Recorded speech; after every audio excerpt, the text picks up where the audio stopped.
Hello everybody and welcome to the next Timwi and Goofy double live stream, double feature.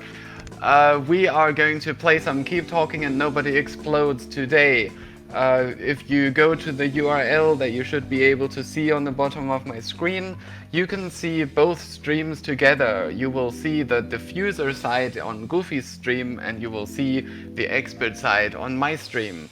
So without further ado, let's say hello to our good friend Goofy. Hello everybody, my name is Goofy and I will be your diffuser today. I hope that we can solve many bombs and test out many modules. Okay, so let me quickly summarize what the purpose of our stream is. We want to try out some of the new modules, but we will also be playing some of the old modules. We will just play modules completely at random. And then with every future stream, we will just tick off the modules so we keep getting new modules every time. And after every game, we will comment on the modules. We will say whether we liked it or not, what it was like. And potential, suggestions for improvements maybe. And you can see both of us, you can see Goofy do his diffuser strategies, you can see me do my experting strategies, and we will come across both modules that I'm familiar with and which I'm reasonably practiced at, as well as new modules that I will be trying to sight read, which means I will be seeing the manual for the first time and I will be trying to figure it out. Hopefully that will give the author, if they are watching, a good idea of how clear the description is in the manual, and potentially be able to improve it. Now, for the beginning of this stream, I have the chat open, and we already have our first message. Hello, Red Penguin, welcome to the stream. However, during the game, I'm going to close this chat window, so I will not be able to see what you write. Okay, Red Penguin is working on a new module. It'll give somewhat of a challenge. Okay, I'm looking forward to the challenge, but until then, let's get cracking. We are going to start a bomb with, what was it, 5 modules in 10 minutes? Yeah, 5 modules in 10 minutes, but in Zen mode. So we are good to go, yes. So this is your last chance, everyone on the stream, to tell us if any audio issues or anything is wrong. You should be able to hear both of us on both streams, which means that if you're watching on multi-Twitch, feel free to mute one of the streams. Probably you want to mute mine because you want to get the game audio from Goofy's stream.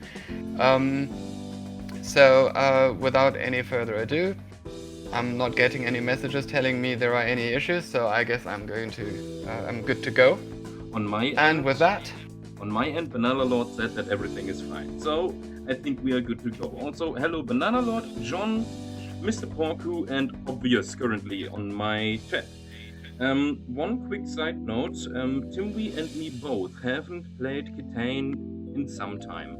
So many new modules, probably around 50 plus, are totally new to us. So we will see if we get to these and how we do.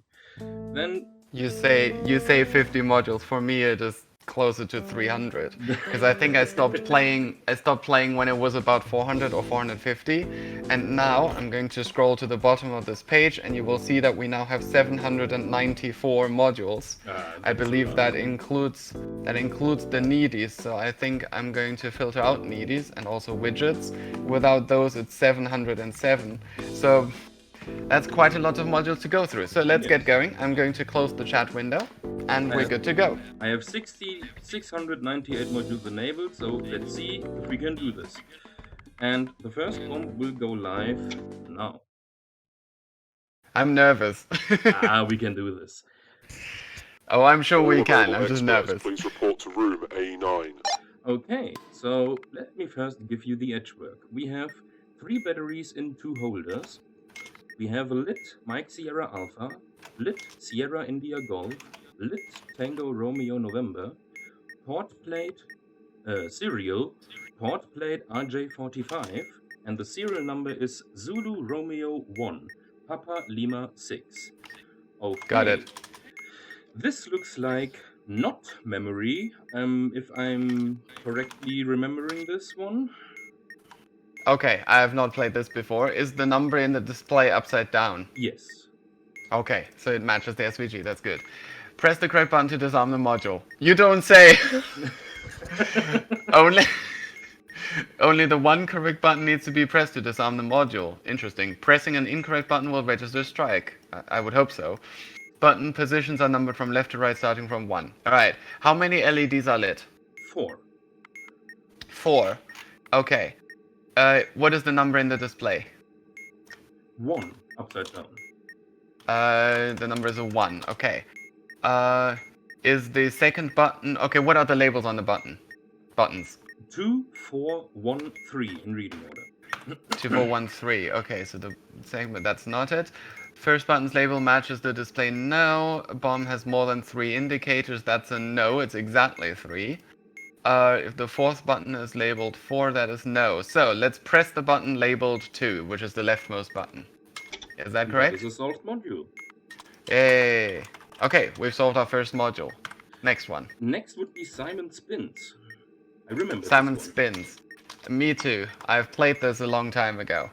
Alright, the serial Also, number is... to Yes? not forget it, please keep track what modules we did on this bomb, so we can deactivate Yes. them in the profile. Emergency clear. I'm writing All them down. personnel, Thank you for please reminding return me. to your stations. Okay, so we're starting in rule number 1 because there is a 1 here and this last digit is even. So that's explained here. Okay, so we want to... Okay, find the paddle where the background behind the symbol, not on the back of the paddle, but you know, the background under the symbol is red, and tell me the shape of the symbol on the bottom of that paddle. On the bottom of that paddle. So on the back You can side lo- of the paddle. On the backside, yes. You can long press a paddle to force it to turn to the other side. That would be a circle and it is blue. Okay, I only needed the shape. Alright, press that paddle and that should move you to the next stage. Yes. Okay, so in the next stage, first press the paddle that has a circle on the bottom. Which, by the way, you don't necessarily need to turn them over because 2 of them will be, you know, flipping occasionally.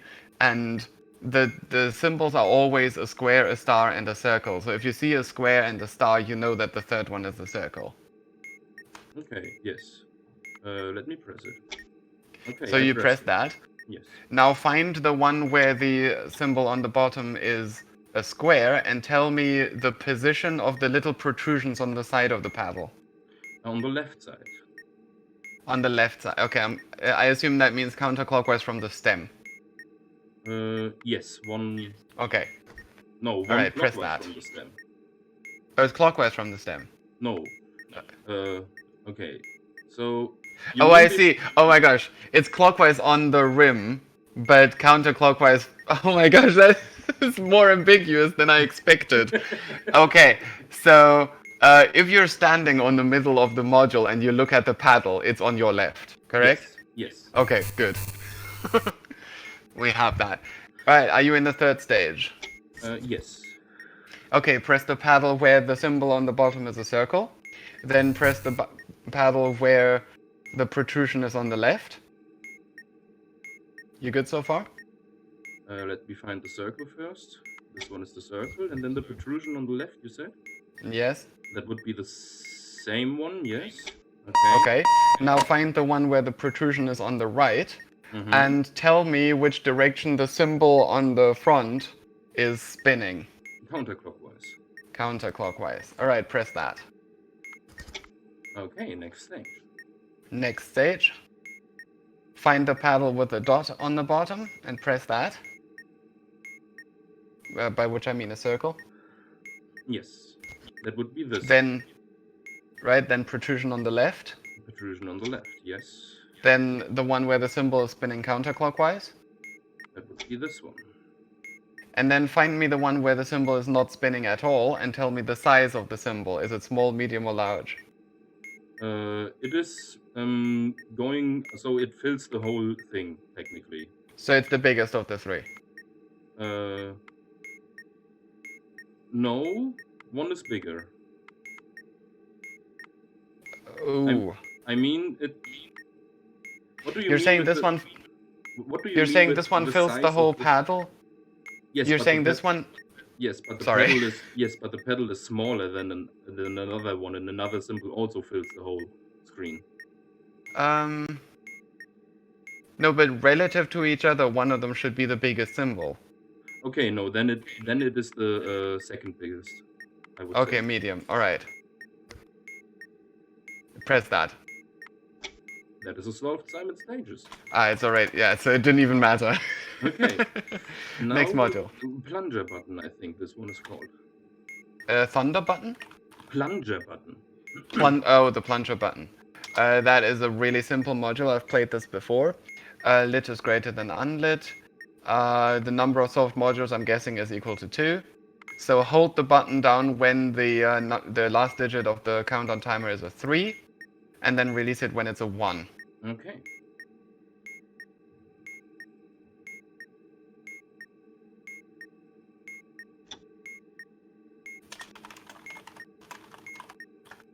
This will take a while. There we go. That is a solved plunger button. Now I have something that just has a big button that is labeled push, and a screen on top that says 62. Is that, I Okay. think, measure the button or something like this? That doesn't seem to be a module. Could it be the needlessly complicated button? Does that one have? No, it's No, that one has it- 3 displays with numbers.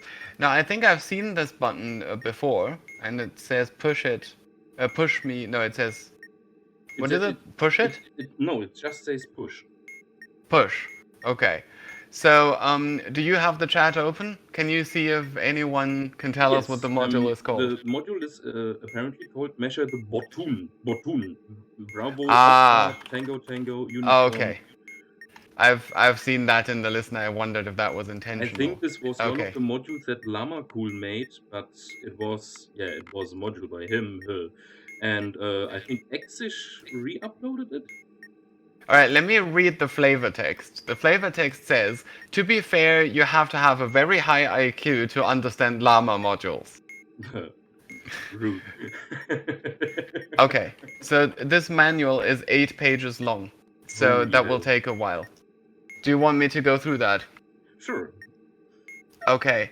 On the module is a black screen with a yellow number on it and the white push button, which will decrease the number by 1. To solve the module, get the number to 0. However, you can only press the button at certain times based on the results of the last time you pressed it. You can press the button the first time at any time. Please read to at least the end of section 1 before starting the module. Okay, so don't do that yet. When you press the button, something will happen on the module. The different outcomes are listed below. Go to the section based on what happened and determine when to press the button next. The same outcome will not happen twice, except for section 1. Pressing a button incorrectly will still advance the module, but will administer a strike. Okay. That means that in Zen mode, you can literally just press it, right? Really? Well, it says it will administer a strike but still advance the module, but don't, you'll get like millions of strikes. The changes made to the module will switch back after pressing the button again unless stated other. Okay, I need to know more about the module to understand that. Potential outcomes of mashing the buttons. Nothing. Number changes color. Button background changes color. Button text changes. Screen goes blank, then starts flashing Morse. Number starts changing rapidly. Number spins. Number slows to a stop upon pressing the button. Okay. Module spins. What? And then a voice plays or a sound effect plays. Okay. Section 1. Alright, it told me to read section 1. You can press the push button anytime as long as it is within 2 seconds of your last press. Fortunately, when you strike, due to pressing the button at the wrong time, you are exempt for this rule for 1 press. Okay, I see. This option is far more common than the other options. Exactly 4 presses will not be from this section. Okay, so if I understand this correctly, you're supposed to press the button and then observe if anything changes. The number changes color, the button background changes, or a voice plays, or a sound effect plays, or the number starts changing rapidly, or it's something like that. Mhm. If none of these things happen, you have to press the button again within 2 seconds. Well, okay. And So keep pressing. Yeah. But if something happens, then I have time. Exactly. So keep pressing it until something happens, and then we'll look at it. Okay, and then I will tell you what happened. Okay, so I'm going to press it now. Nothing. Now a ding. There came a ding. It was a ding. Okay, I'm going to assume that's a sound effect, and indeed one of them is called a ding. Find the sound in the table below, then find the cell corresponding to the last digit of the number on the module. What's the number on the module? 60 currently. 60, And okay. it was 62. It was previously 62, okay. If the last digit of the number on the module is 9, use the number in the same cell as the sound that played, +4 modulo 9. Okay, but it wasn't. The last digit is a 0. Yeah. Press the button when the last digit of the timer is equal to the number in the cell specified by the rules below. Okay, if the two rules are the same, no. If the two cells, not rules, cells. If the two cells are in the same row, no. If the two cells are in the same column, also no. If none of the above apply, use the number in the only cell that is not in the same... Okay, so, press the button when the last digit of the timer is a 3. Okay. And then... Okay, 58, 57, 56, 55, 54, 53, 2...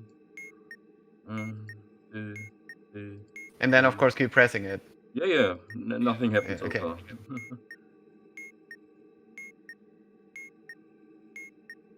Still nothing? No, I'm at... Oh, no. I'm at 33 and the module is spinning. The module is spinning. That's Yes. section 8. Okay.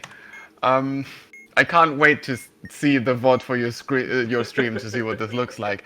The module will go through a sequence of 3 rotations. After making its 3rd rotation, it will stop briefly before starting its sequence over again. Based on its sequence, find 3 restrictions on when you can press the button. Okay, so give me the sequence of 3 rotations. Okay, so the first rotation is 270 degrees clockwise, 180 degrees counter, and then 180 degrees clock. So confirm that's 270 clockwise, 180 counterclockwise, and 180 clockwise. Okay, that is 270 clockwise, 180 counter, and 180 clock. Yes. Okay. So let's see. The last digit of the timer in word form must not be 4 letters long. Okay, let's see. 1, 2, 3, 4, 5, 6, 7, 8, 9, and 0. Okay, so it must not be 4 letters long. So we can't have 9, 0, 5, or 4. Last digit of timer must either be less than 3 or greater than 7. So it can't be between 3 and 7. Second to last digit of timer must be odd. Okay, so press the button when the second to last digit of the timer is odd and the last digit is either 1, 2, or 8. Oh gosh, dang. Okay, odd and even either 1, 2, or 8. Okay. Okay, I continue.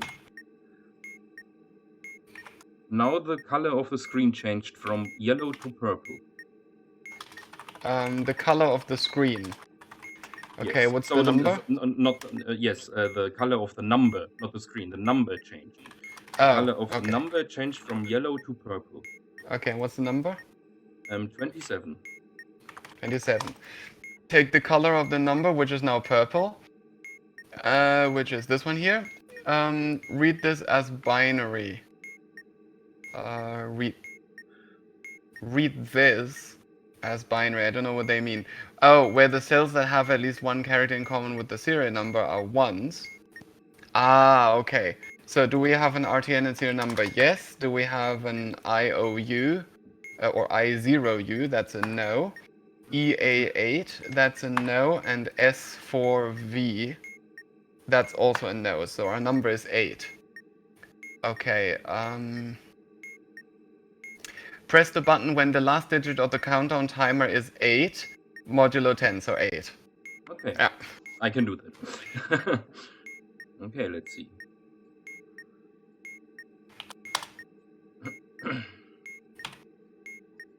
Let's keep pushing. Measure the Bottun.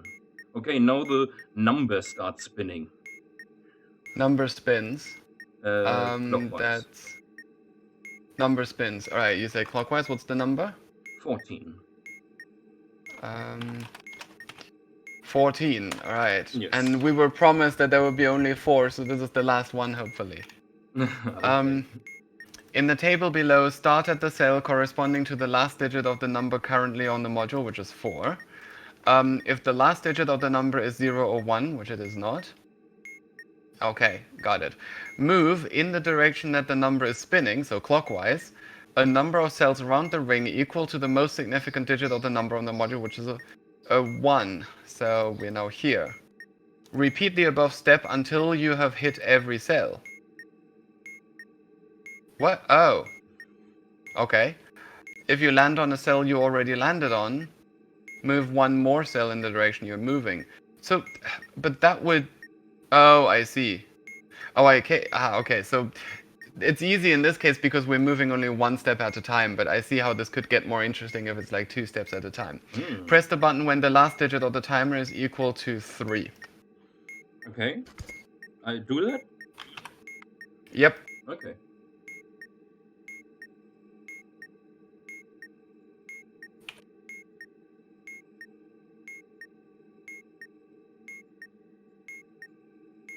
And solved. Nice.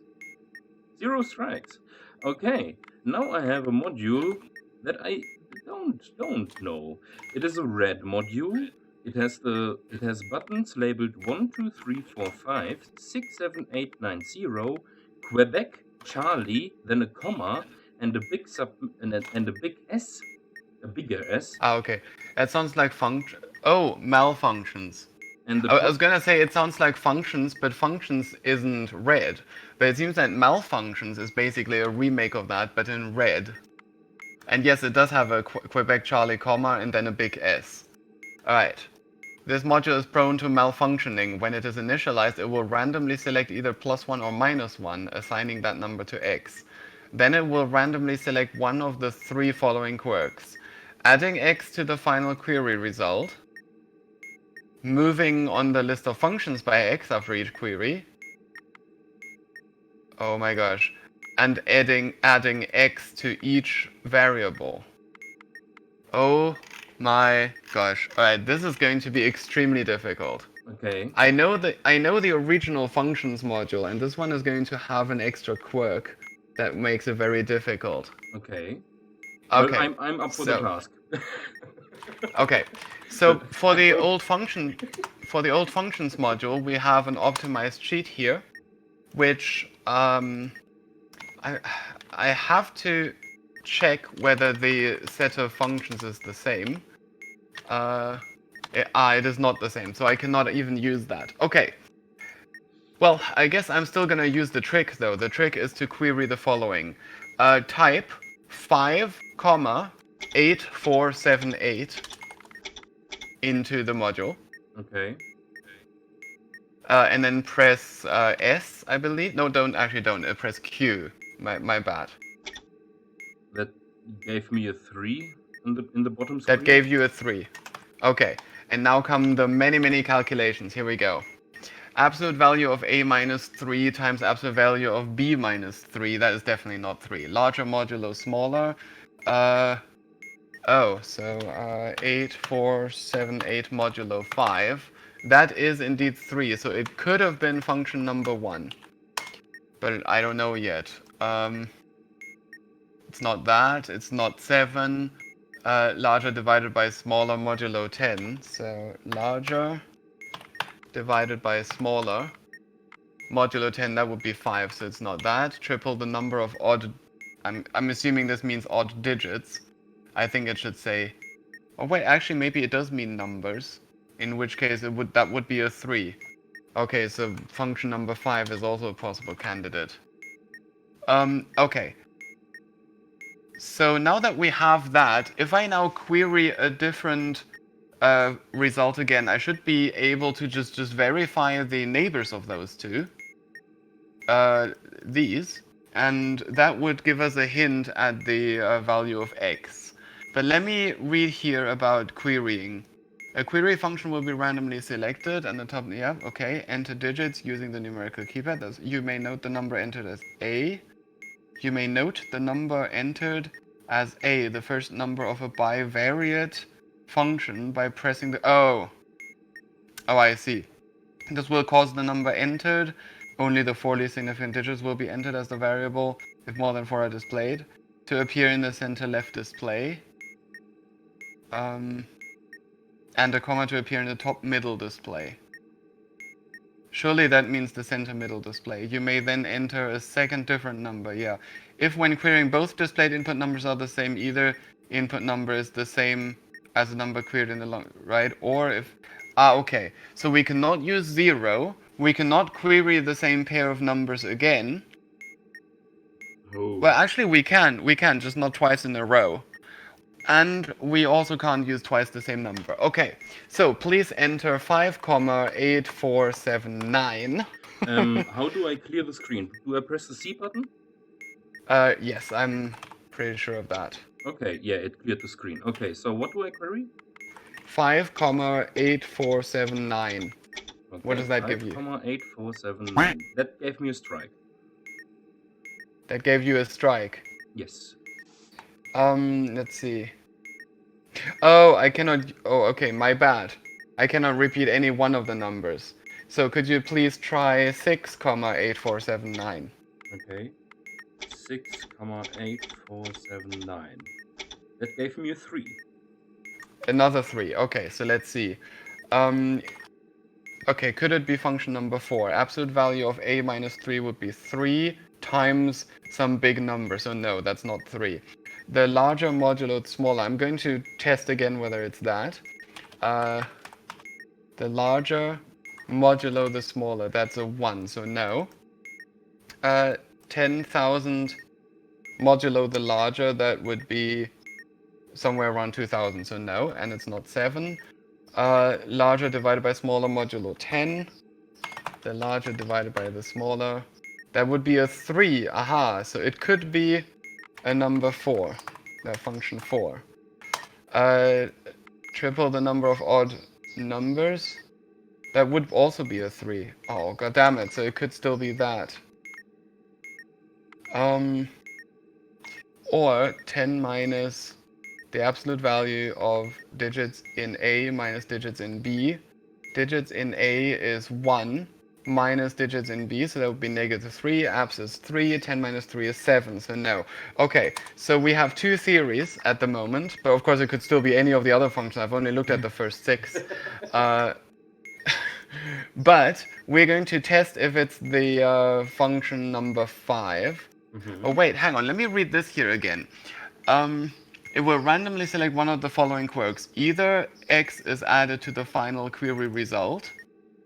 I see, so it could, the answer could have been 2 or whatever the whole time. Or moving on the list of functions by x, that's what I tested for. Only the first query function, okay. The first query function is needed to figure out what the final function will be. I need to figure out what that means later. And adding x to each variable. Variables cannot become, right. So it seems to me that the variable x doesn't change, right? It's always +1 or -1. I can't So, figure it. yeah. Okay, in that case, the number 5 theory cannot be true because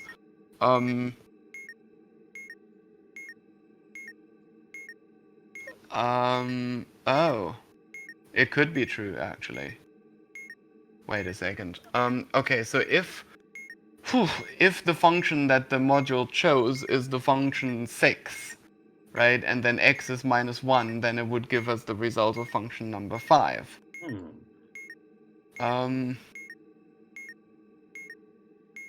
But how could we possibly distinguish 6 minus 1 from 4 plus 1?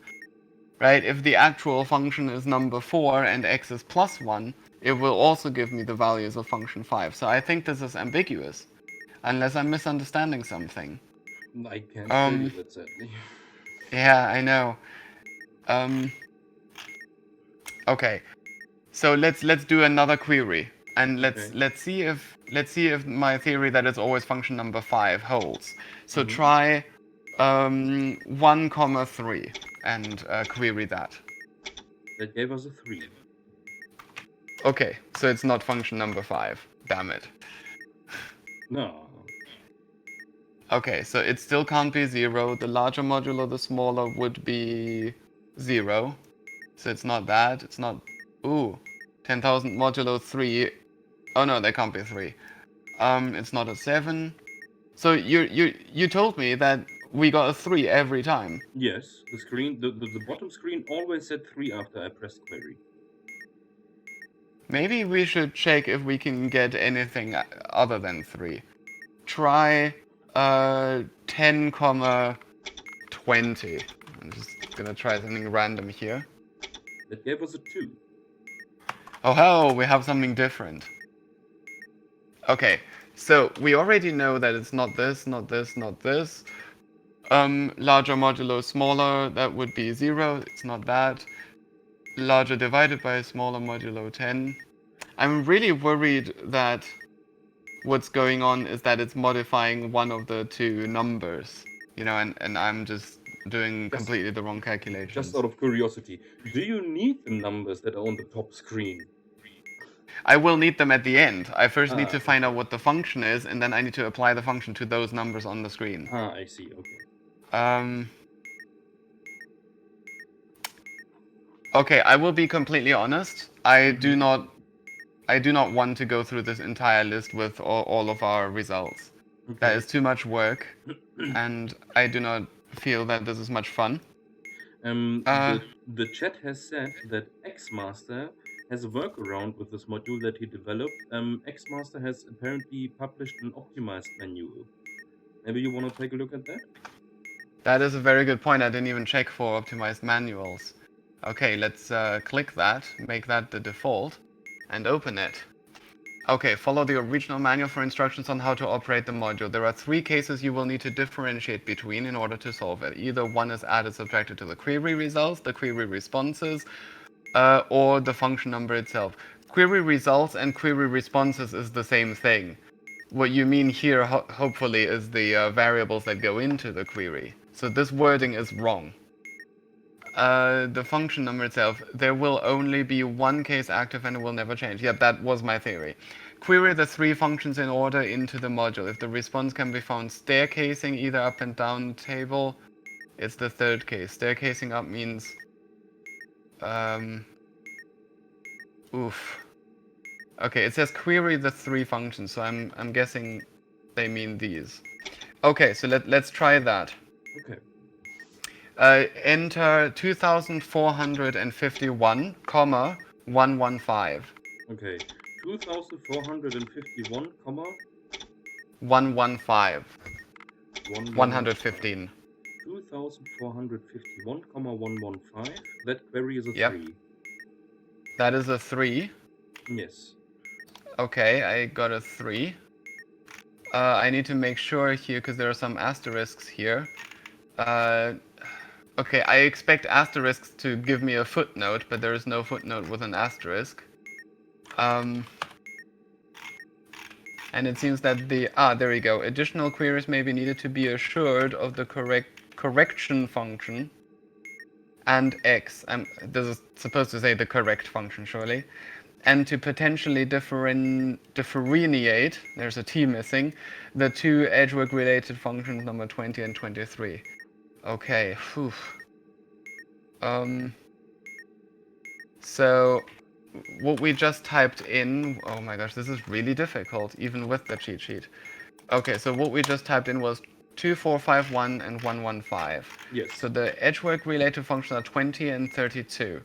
20 is a times b, so 2451 times 115, divided by the number of ports plus 2, which is 4. That is 70,000. You said the answer was 3, right? Yes. Okay, therefore it's not that. And then a plus b plus concatenated 0 number digits plus 1. That would be this, plus 16 plus 1. That's obviously... I could have told you that's not 3.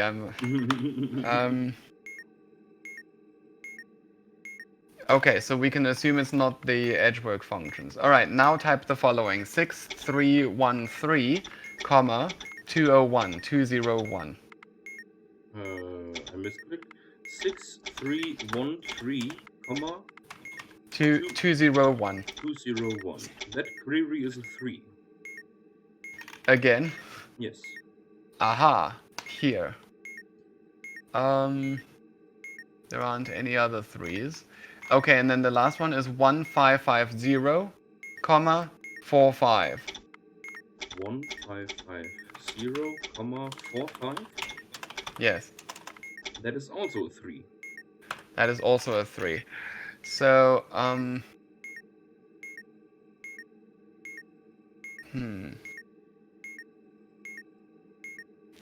Alright, let me read more about this sheet. I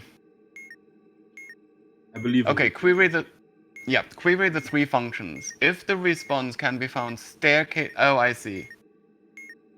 Now I understand what they mean by staircasing, but that's not what it is. If instead the responses could all be found on the same row, but are all either one greater or one fewer, then the one. Ah, okay. So if I have a 222 or a 444 somewhere, there is a 222. Bingo.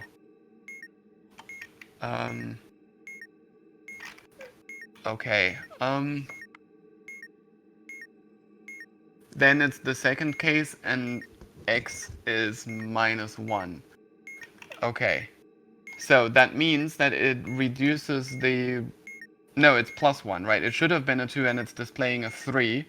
So, x is equal to +1. Okay. Now, the function is function number 17, right? Okay. Once you've found the starting function, which I have, function is 17, and x, apply the rule corresponding to the letter on the bomb. Okay, what's the letter on the module? Alpha. Alpha. KBU or M in serial number. That's a no. None of those letters are in the serial number, therefore -4. So the new function is going to be number 13, which means that this one. Okay. Now, what I don't... it says not applying x. Okay. So I do not need to apply x myself. Alright, so 10,000 minus. What is the first number on the module? 21. 21. Okay, the absolute value of that is 9,979 times... We want to times that by the absolute values of 1,000 minus... What is the second number? 615. 615. Okay. The answer is 7 digits long, because it's a multiplication of 2 relatively large numbers. So let me see if I need to reduce the size of this.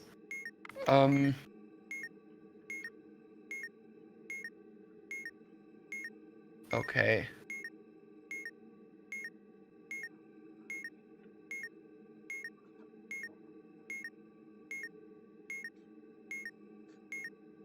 Okay, I'm gonna look at the original manual for this. Once both numbers have been entered, press the query button. Nope. Here, find the query function being used. Then use the letter on the top, blah blah, to find your final determinant, blah blah blah. Use the proper value that is x rows away. Oh. Wait. Then use the proper value that is x rows away. To find your final function, determine whether that letter's condition is true, then use... Oh, I see. This is a different x. They're referring to the value in this table here, I think. I hope. Using the offsets function. Yeah, wraparound is necessary. Submit the answer to the final function that uses the top displays as input by entering the answer using the keypad and pressing the submit button. The most significant digits of a number... Oh, I see. No, it's just explaining. Okay, so it doesn't tell me to truncate the number, so let's type in the whole number. Here we go. Ready? Okay. 3, 8, 4, 1, 9, 1, 5, and then press S for submit. That was a strike, sadly. 3841915. Okay, if anyone knows what we did wrong, please speak up now in Goofy's chat, and then hopefully Goofy can tell us. Yes. I hope so.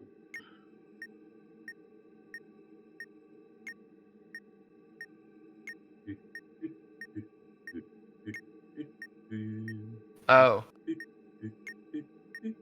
Ah.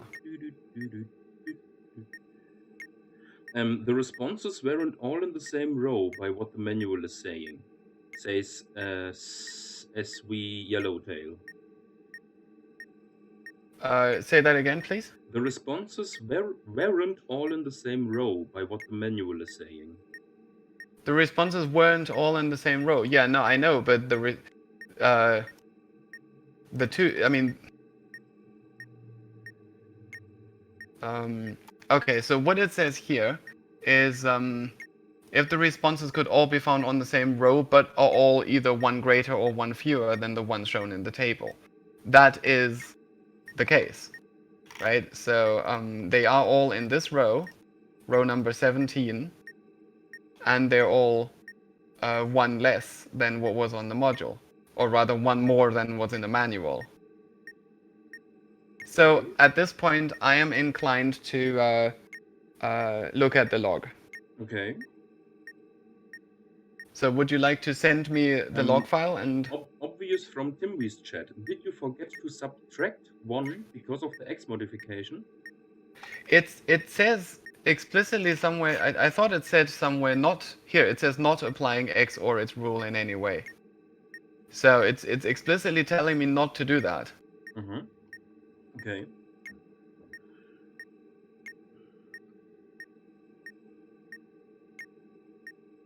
So if you want the log, I can send you the log. Yes, please. Okay. Let's go. Is this the right channel? Yes, it is. Alright. Post the log file to the voice text channel on KTANE Discord. Thank you. And we're gonna take a look. Malfunctions. Okay, so the display. Let's just see if I got the right. Oh yeah. Oh.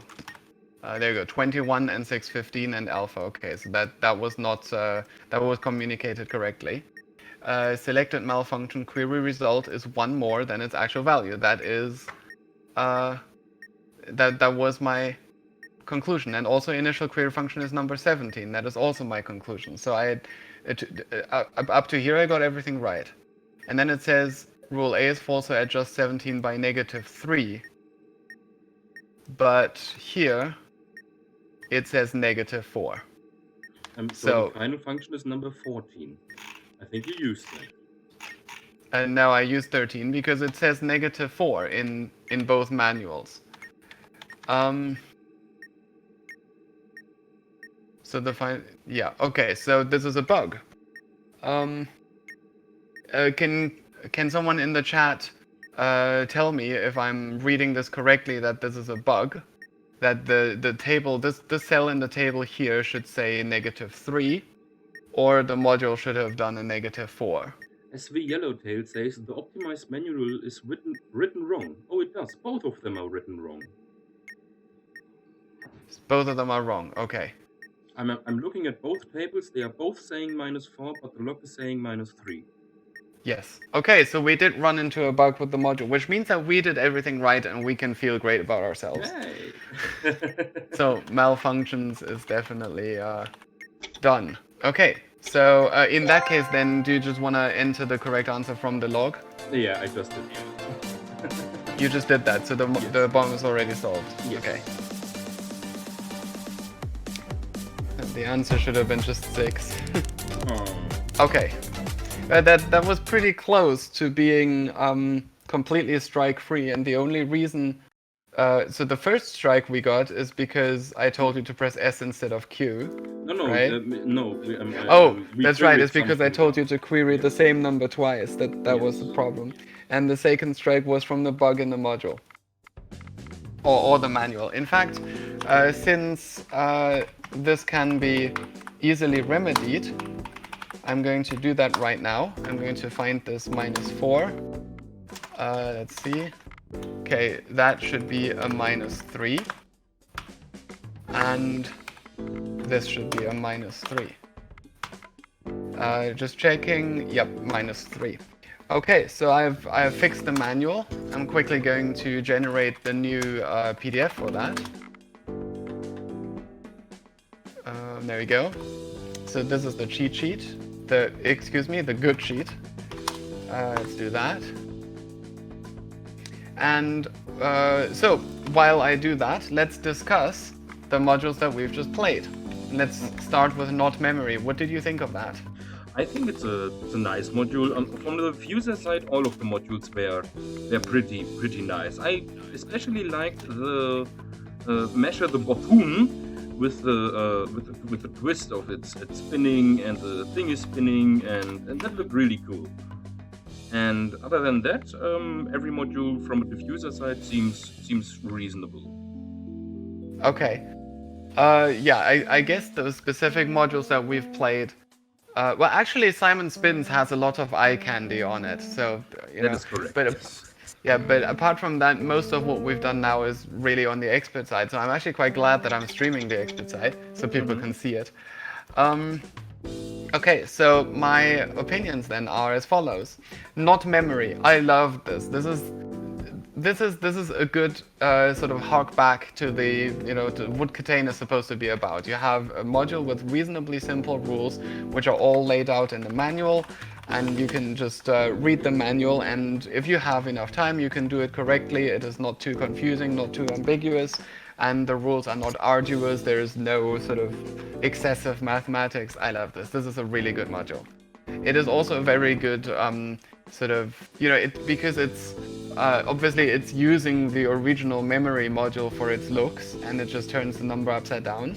I'm generally, I have a fondness for modules that look similar, but are completely different in terms of how you play them. And this is one of them, right? So Colored Squares and His Brethren is another one. The Blind Alley lookalikes is another one. Ordered Keys is the same principle, but I feel that the rules between the different ordered keys variants are not different enough. So I feel that those are mostly copies of the same module. Right, next one, Simon Spins. Those of you who have been in the community for a while will know that I made this module. So if I comment on this module, it'll probably sound a bit vain. But I do have to say that I am quite fond of how it turned out. It was very complicated to make. It was very difficult to get all the rotations and all the flipping and everything to synchronize correctly and to have all of the user inputs processed correctly. The Plunger Button, again, very nice idea. It's an extremely simple module that, it's like a breather on the bomb. I think we need more modules like this. This is a really good idea. Just some simple rules and then hold and release the button just like the vanilla button, which you also hold and release. Now, obviously, if we get a flurry of these buttons that you just hold and release, then that would get boring after a while. So, I suppose the Plunger Button isn't all that different from the vanilla button, but apart from that, I think it's nice. Masher the button. I think it could do with a smaller starting number, but apart from that, I absolutely love the idea. I absolutely love it. You have to keep pressing it until something happens, and then look in the manual, and then you have different things to do depending on what happens. That is a really cool idea, because that means that every time you play the module, there are different parts of the manual to explore. So that's really cool. It means that you have to play it multiple times before you really know it fully. And then finally, Malfunctions. I'm afraid my response to Malfunctions is not going to be too positive. I think the original functions module is already quite arduous, especially if you try to do it without a good sheet. And this module just adds another complication on top of the same basic principle. So the fundamental idea of the module is still the same, just one idea added on top. Now, I'll grant that this idea that they add on top is quite creative. It just adds one or subtracts one from any of three different things that could influence the solution. But I think that is unnecessary. The original module is already complicated enough and arduous enough, and this one only makes it worse. So we end up with two very similar modules. So that's my opinion. Shall we tick these off in your profile, or have you already done so? Yes, I did that already. You did that already. Okay. Okay, fix typo. Fix a significant typo in Malfunctions original Game-breaking and good typo. sheet. Okay, game-breaking typo. Alright, let's submit that and hopefully... Okay, Welcome once back, again Crazy we... Philip. Once again, we have a conflict with other changes that people have already submitted in the meantime, so we'll just quickly fetch those other changes. Here we go, and then do a rebase of my changes on top of those. Rebasing that will finish in like a few seconds. And when that is done, I'm actually quite surprised that it takes that long. You know, a lot of people who support Git, the version control system here, say, oh, it's so fast, you know, it can deal with large repositories and is really fast, and, you know, I'm seeing nothing of it. This takes like ages. I can understand that pushing might take a long time because that gives you a connection, it requires a connection to an external server, and the server could be slow, and you have to upload potentially a lot of data. Like, you know, I just uploaded this PDF for Malfunctions, which I guess we can see how big that is. That is over 5 megabytes, so it makes sense that that might take a while.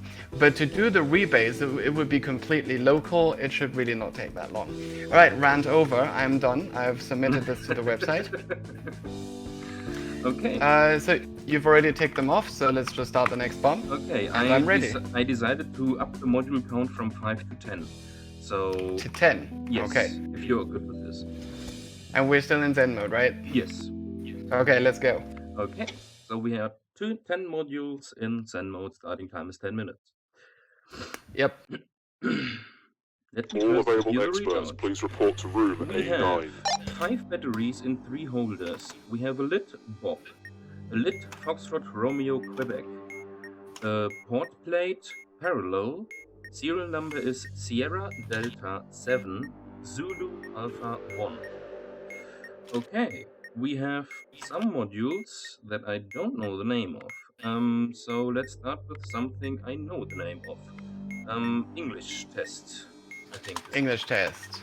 All right, let's take a look at that. I walk a lonely road, the only one that I have ever known. I think this is just the word road, Straße. Yes, Romeo, Oscar, Alpha, Delta. Okay, correct. Next question would be... Let's visit the Statue of Liberty. Yes, that is the statue. Statue. Okay. Yes. Let's see how good my English is. Use the low pass effect to cut out the tinny sound. Effect, effect, or impact? Echo, Foxtrot, Foxtrot. Okay, Echo Foxtrot. That is solved. Okay, and now this one is also one I know. That is Mortal Kombat. Johnny Cage versus Scorpio. Mortal Kombat. Johnny Cage versus... Scorpio. Say again? Scorpio. Am I blind? Yeah, Johnny Cage, there it is, versus Scorpion. Okay. Press down, down, Charlie. Left, right, Alpha. Left, right, Bravo. Okay. Now, if there is I totally did not press these, so please tell me again. Right, start again. Down, down, Charlie. Down, down, Charlie. Left, right, Alpha. Left, right, Alpha. Standing. Left, right, Bravo. Left, right, Bravo. Okay, so we don't have any of these indicators. We do not have an even number of Emergency batteries, so clear. we use All this. personnel, Down, please return to left, stations. up, down, Alpha, Bravo. That is a Zord Mortal Kombat. Okay, and now this is guitar chords or broken guitar chords. Does it have the submit button in the bottom left or the top left? The top left says play. Right, sorry, it should have been top left and top right, but okay, top left means this is broken guitar chords. Okay. So, there are some X's at the top right of the, you know, the stem of the guitar. Press all of them and tell me which one does not show the X. All of them show the X. You mean which one does not make a sound, or? No, press all of them. Okay. One, four of them, sorry, 5 of them will go Yes, selected. the last one, the highest string, does Okay. not produce a sound, apparently. So that, yeah, so that one is broken, right? I'll just use this. Okay, so what is the chord displayed in the bottom right? Echo plus. Echo plus, so we want this chord here, but transposed to echo. So that is, got my little piano here. 1, 2, 3, 4 semitones up. So 1, 2, 3, 4, that would be golf sharp. And then from golf sharp we go 1, 2, 3, 4, that is a Charlie. Okay, so we can play the echo just normal. We can play the alpha. Okay, the easiest way to get a Charlie is to go 1 semitone up from the Bravo, and the golf sharp is 1 semitone up from the golf. So if we mute these, then we get that chord. Okay, Goofy. So first of all, remove all of the X's except for the second and the third string. So keep those X'd. On the first string, you don't do anything. And then on the fourth string, you press the first fret. So instead of golf, that becomes a golf sharp. And the next one, the first fret, turns a Bravo into Charlie. Okay. Okay? And then you press play. That should solve it. Yes, it is solved. Okay, and Okay. now my knowledge of the module starts to crumble. I think this one is called Purple Arrows. Purple arrows. I've played this before. Give me the letters in the top left corner. India, Tango, Oscar, Foxtrot, Tango, Uniform. Alright, so those of you looking at my screen can tell that I'm using a website to figure out what the word is. The word is outfit. Okay, what are the letters currently shown on the display? Echo. Oh, it's just one, that's right. Okay, can you press left, please? And then tell me what the new letter is. India. Okay, so we're looking for a word that starts with India, which is left of a word that starts with echo. So let me just find all of the Indias. Well, I can tell it's none of these because there is no echoes there. This one doesn't have one, this one doesn't have one, this one doesn't have... That one does. And quickly checking the rest, that one does not have an echo. I believe that it wraps around. Okay, so we are here, which means if you go up, you should have a W, and then up Tango, up Bravo, up Oscar. Yes. Correct? Alright, on the Oscar, press the letter screen, I believe is the submit button. GG, that is solved. Okay, next we have a table with a coffee mug and many post-it notes. Is it sticky notes? Yes, it's sticky notes. Okay. I know that this module is difficult. I remember some discussion about this when it came out. You are going to have to read out to me what's on every sticky note. Okay. Something Tim, something. I can't. By something. I can't right. read this because there are other sticky notes on top of it. Okay. Then pay outstanding something. Then KTANE night with squishy. KTANE date night with squishy or something like this apparently. Make tea for office. Pay something support. Photocopy personal life. Pass pay details to payroll. Check timesheets of employment or employee or employer or something. Learn C# for new module. Training for the rest I can't read. And that's all of the sticky notes. Okay, so you said KTANE on one of them? Yeah, KTANE something night with squishy. Okay. If the bomb was started on, it was started on Tuesday, so then you have been asked to complete all HR work. So press the one that says pass pay details to payroll. I press the press what to payroll? You read details to payroll. Okay, I press this. Yes. Yes. Okay, that is solved. Nice. Already? Yes. Okay, that was fast. Okay. Now, okay, let's finish this side of the bomb. I have a screen in the middle with an alarm clock display, but only with one digit, and nothing is lit, so it's currently no number in it.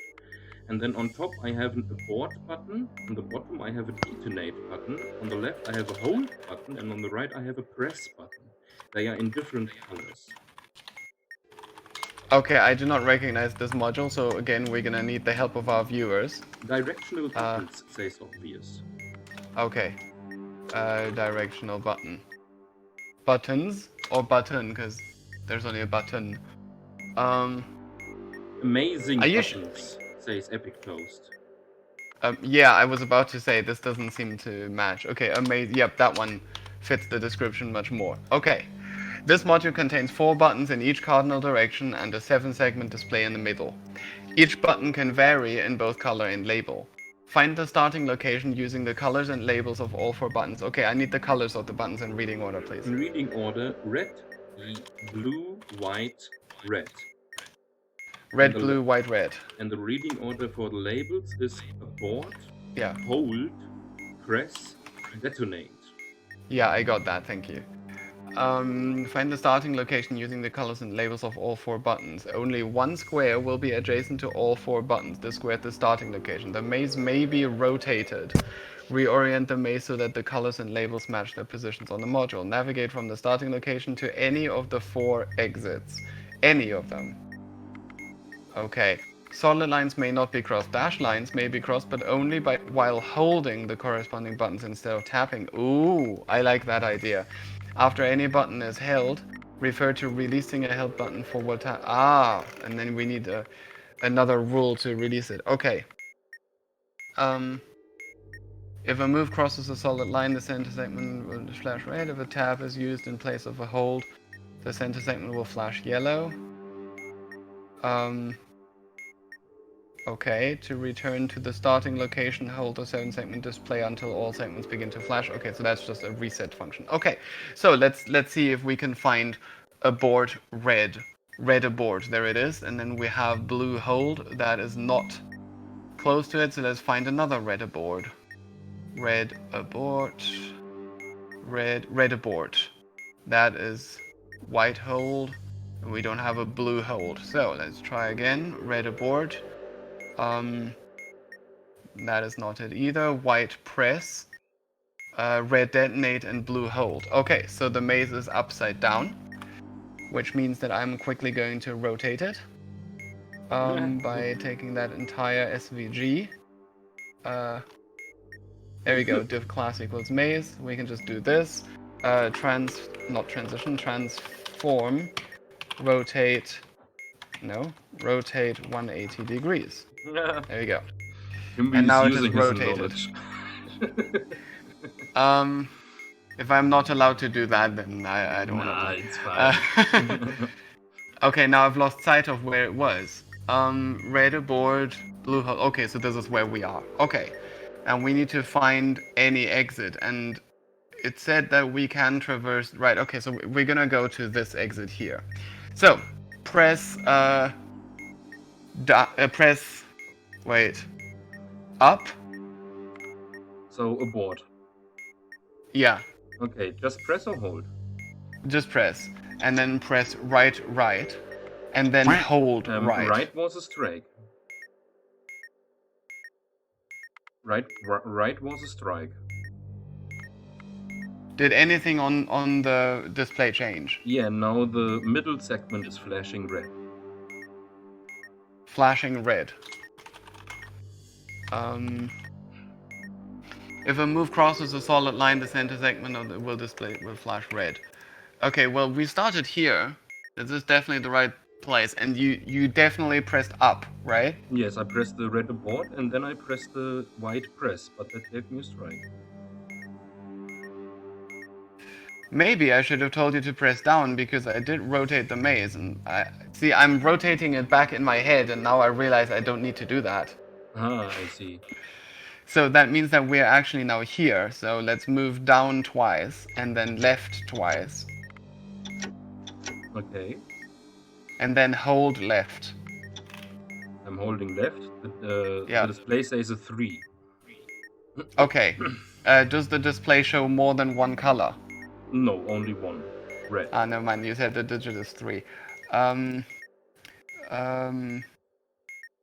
You said it's red. Yes. Release when the display digit is present on either seconds digit. Okay. So since it's a 3, release when the timer has a 3 in the seconds digits. Okay, I did that. Okay, now go up, left, down, down, down, and now hold left. 0 blue. 0 blue. Release when the number of seconds remaining ends in 5. Okay. Done and solved. Yes. Okay, and now this module, it has a top display and the bottom display. The top display says it's an 8. The top display has an 8 and the bottom display has a 2. That's it. Okay, we need the chat's help again to identify this module. Time signatures. Thank you very much for your help, everybody. Time signatures. The modules have 2 displays. Why is it in the plural? The top one will cycle the bottom display and vice versa.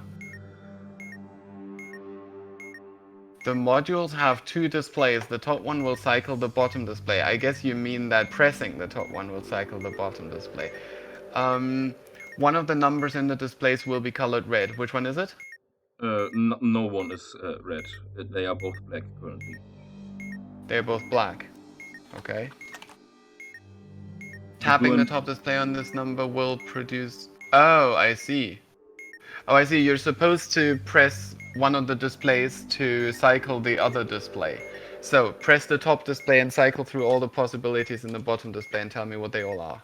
Okay, so we have a 2 black, and then 4 black, 8 black, 1 black. That's it. And now press the bottom display to cycle the top. Okay, currently we have a black 8, black 9, black 1, black 2, red 3, black 4, black 5, black 6, and black 7. Aha, so these are in order 1, 2, 3, 4, 5, 6, 7, 8, 9, but the 3 is red. Right, okay. So, I see one of the numbers in the displays will be colored red. Tapping the top display on this number will produce a sequence of 5 measures, each with a consistent pulse. Consistent... how do you spell consistent? I think it's... Yeah, it's with an E. Consistent. No, that wasn't Consistent. Yeah, well, I fixed it. Alright. When a measure is displayed... Okay. This is gonna get hard. Okay, so use the bottom thing to cycle to the red number, the red 3. Okay, I did. Okay? And then tap the top display and tell Okay. me what happens. It's generating a sound. Yeah, it produces a sequence of 5 measures, each with a consistent pulse.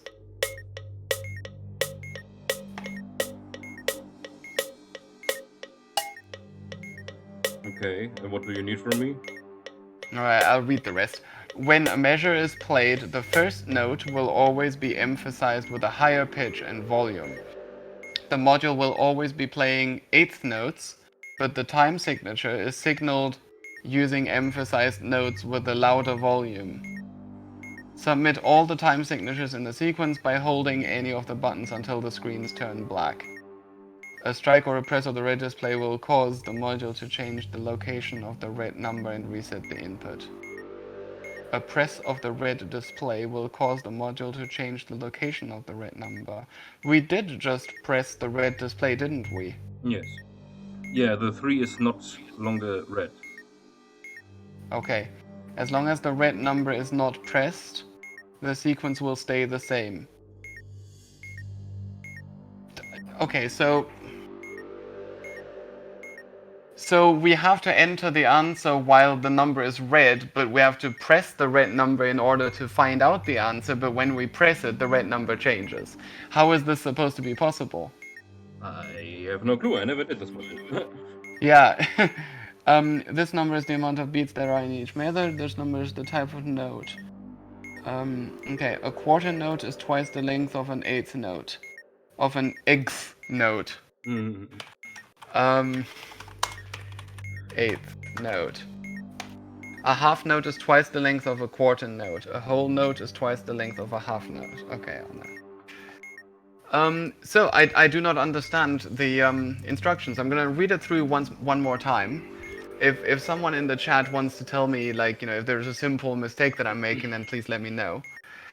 The modules have to. Oh yeah. I can Yeah? tell you the last extreme gamer said you don't need to hold the red button, to hold the red number. Kevin Cool says you can always press the bottom display. The bottom display is always holdable. Ah. Right, but we have to press the red number in order to get the sounds. Yes. Tapping the top display on this number will produce a sequence of 5 measures, each with a consistent pulse, but a not so consistent time signature and tempo. When a measure is played, the first note, okay, blah blah, submit all the time signatures, blah. A press of the red display will cause the module to change the location of the red number and reset the input. So I have to press the red display in order to play the sound, but pressing the red display changes the location of the red number. That seems like a contradiction to me. I don't know how to deal with that. Well, let me find the red display again. Okay, now it's on the 7. If I press it now, I presumably going to hear some time signatures.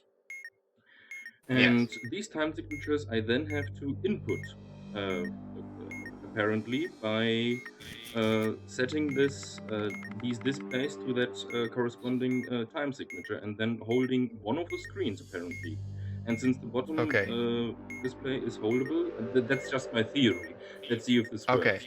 Okay, so I'm going to press the 7 now and I will hear what time signatures I hear out. Let me grab something to write because my memory is not that good.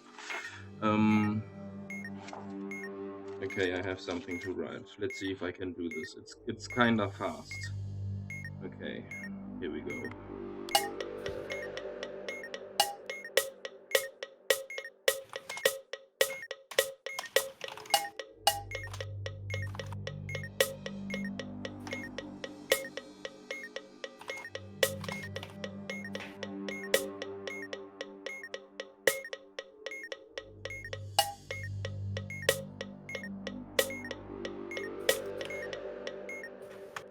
I have no clue. That was way too fast. The problem is, when I press it now again, there will be a different set. So I can't hear it again to confirm what I got. I have to get it on my first try. Right. Yeah. Shall we ignore this module and move on to the next? Let me see if I can. Let me hear again.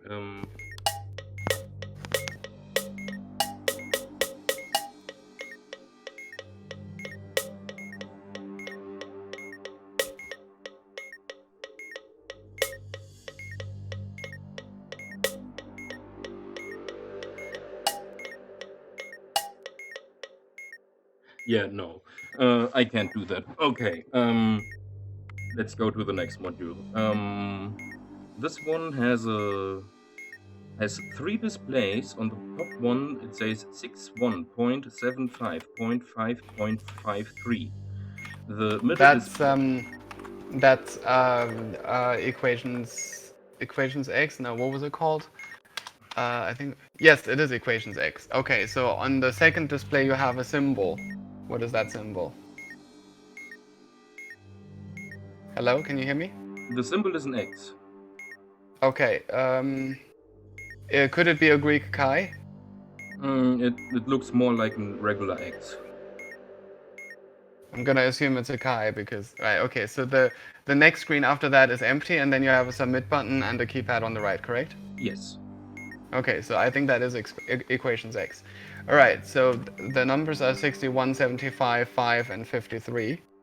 So we start with 61 times the cosine of 75 times 5 plus 53 times pi.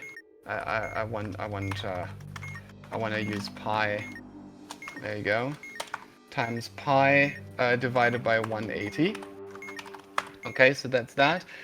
Do we have a 3 or a 5 in the serial number? That's a no. Do we have a keypad module on the BOM? I'm going to assume that means just the vanilla keypad, in which case that's a no. Do we have one or more solved module, that's a yes, so we need to change the cosine to a sine. The answer is, okay, we need to take the absolute value and round to the nearest integer. Since this is more than 0.5, the nearest integer is 57. I say the answer is 57. So I do 57 and then submit? Yes, please.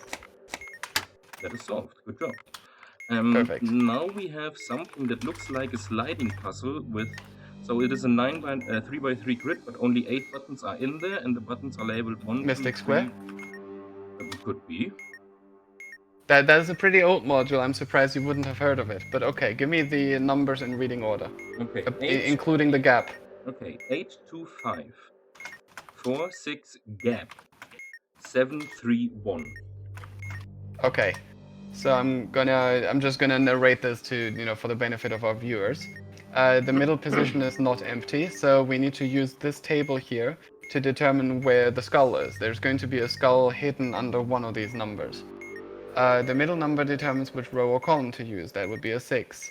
If the last digit in the serial number, which is a 1, is in one of these positions on the module, which it is,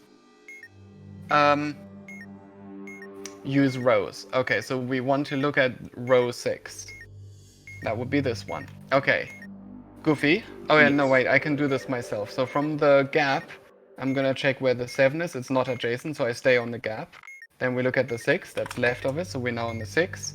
1, 2, the 2 is adjacent. 5, the 5 is adjacent, and the rest of the digits, because I'm in a cul-de-sac now. So the skull is under the 5, so do not press the 5. Press all the other buttons until you find the knight. There's going to be a symbol that looks like a knight on any of them. Okay. Have you found the knight? Yeah, it was under the 7.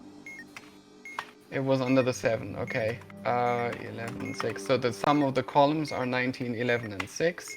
The sum of the rows are 15, 10, and 11. Which means that the top row has the highest sum and the left column has the highest sum. Goofy, swap the buttons around in such a way that the top left corner has a 1 in it, the top right corner has a 2 in it, the bottom right corner... 5, you said. You can, I'm sorry, I forgot to say this. You can press it safely now that you found the knight. The first step is to find the knight, and once you found the knight, you can't get a strike anymore. Okay. So put a 1 in the top left, put a 2 in the top right, put a 4 in the bottom left, and a 3 in the bottom right. So 1 top left, 2 top right, and then? Yeah. 4 in the bottom left, and 3 in the bottom right. Okay, that is solved. Nice. Perfect. And now, I'm sorry to all the viewers that we didn't do the time signatures, but it is really hard for me because it is really fast, and timing signatures isn't my forte. It is a very hard diffuser module. I will have to admit that. Okay. I will definitely look at that module on my own after the stream. I want to hear what it's like. And now the last module. I have no clue what to tell you about this because I have no idea how I should read this out. It has 8 buttons on 8 something. It's not buttons. I can click it on the top. Looks like dials with weird symbols on it, and the dials are pointing different directions. So it's 1 row of 4 dials and then 1 row of 4 dials again. And then is that one of the cycle modules? Okay, so you say they have weird symbols rather than letters. Yes. I suspect that's Cryptic Cycle. If you could confirm in the chat, are the symbols? Do they look like Pigpen cipher? No. Do you know what Pigpen cipher looks like? Okay, but they look more like. They're not. They look more like the bamboozled glyphs? Yeah, they look like the symbols we had on Scavenger Hunt. Yes. There is one of the windows. Okay. Yes, okay, so we have a Cryptic Cycle. So I'm going to need the eight symbols. Of the dials? Give them to me in reading order. Okay, so the first one ist die Hantel, aber in der Mitte ist ein Spike. The Right, dumbbell, but in the middle there is a spike. the dumbbell, but with a spike in the middle. Yes, the dumbbell going from top left to bottom right with a spike in the middle. But so it has the spike in the middle, but not on the outside, right? Yes. So it's not even a dumbbell. Yeah, okay. Okay, so that's an L. Next one. And the next one has the top left corner green, the bottom right corner green, and then the left edge has a triangle in the middle, and the right edge has a triangle in the middle.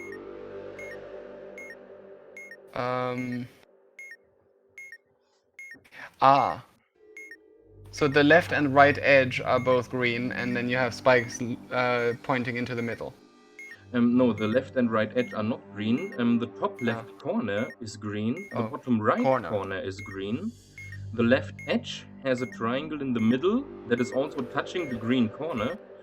And the right edge has a triangle in the middle that is also touching the bottom right corner. Triangle thingy. Okay, oh, could it be this one? Okay, so let me read this here. The glyphs in the table are facing north. This is also how they appear on the keyboards. It doesn't actually... Okay, so I'm gonna look at the other sets. I assumed that they would all be from the same set. Those of you looking at my stream will know what I'm talking about. I'm gonna look at some of the others here. So you said the top left corner and the bottom right corner have something, and then there are triangles pointing at stuff, right? Okay, how about we divide, since they are all 4x4, how about we divide them into top left, top right, bottom left, and bottom right, 2x2s, and I describe each one of them individually, okay? Okay. So, do you want to have the first one in this scheme also? The first... Okay, so in the scheme, the first one would be backslash, bottom left blob, top right blob, and then backslash. Yeah, kinda. The backslash is yes, if you would say it's a thick backslash. Yes, but there is the bottom right corner is missing in the top left section. Do you know what I mean? The bottom right corner is missing in the top left section. Yes, and in the we're talking about the first or the second symbol? The first. And in the bottom right corner, in the bottom right section, the top left corner is missing. I thought you said this is the dumbbell with the spikes in the middle. Kinda, but not really. Okay, let me see if I can find something that looks similar. This is extremely difficult. You have to get really familiar with this before you can reasonably play this on a timed bomb. So to clarify, you said the top left section has a backslash. No, so the top left section just has the top left corner filled out. Are we talking about the first or the second symbol? The first symbol. The first symbol. The one that you described like a dumbbell with spikes in the middle. Yes.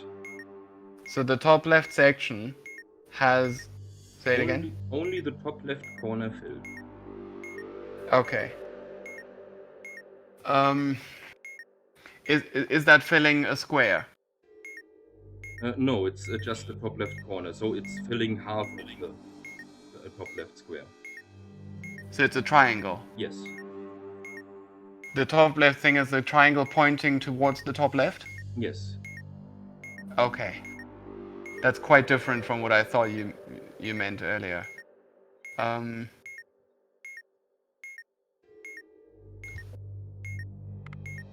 really surprised though that...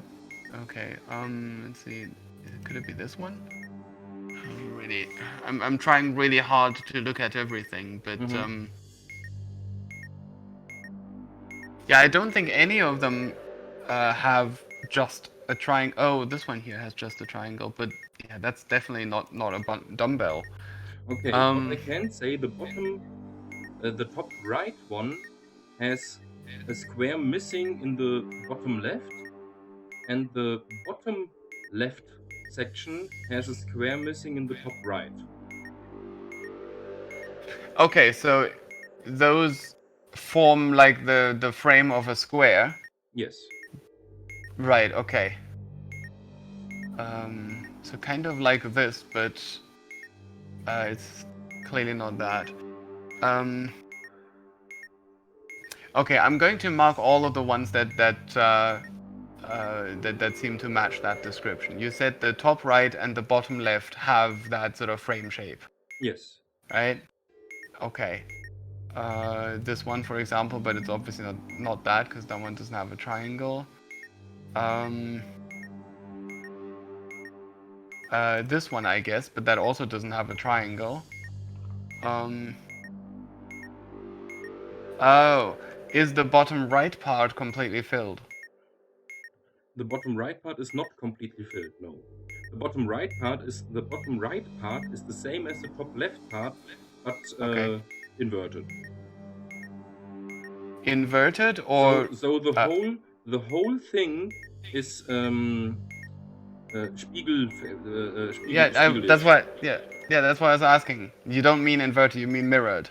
Yeah, mirrored along the bottom left diagonal to the top right diagonal. Okay, I'm afraid I cannot find that symbol anywhere. I'm probably being blind and dumb. But none of these symbols match this description as much as I understand it. Maybe it kind of looks like a candy wrapper, if that helps. It kind of okay. Yeah, that does help, but okay, I will look for something that looks like a candy wrapper, and the whole thing is shaped like a backslash, right? Or oriented like a backslash. I'm still coming back to this. Another explanation would be: imagine 3 2x2 squares that are in the diagonal going from top left to bottom right, and they are overlapping logically. And the first square has the top left corner missing, and the last square has the bottom right corner missing. Okay, it sounds similar to this, but not this, because you say the top left corner missing. I'm gonna keep looking for things that look like candy wrappers. I suppose that one looks a bit like a candy wrapper, but not really. I mean, that's definitely not what Goofy means. Oh, do you mean... Oh, okay. I finally found it.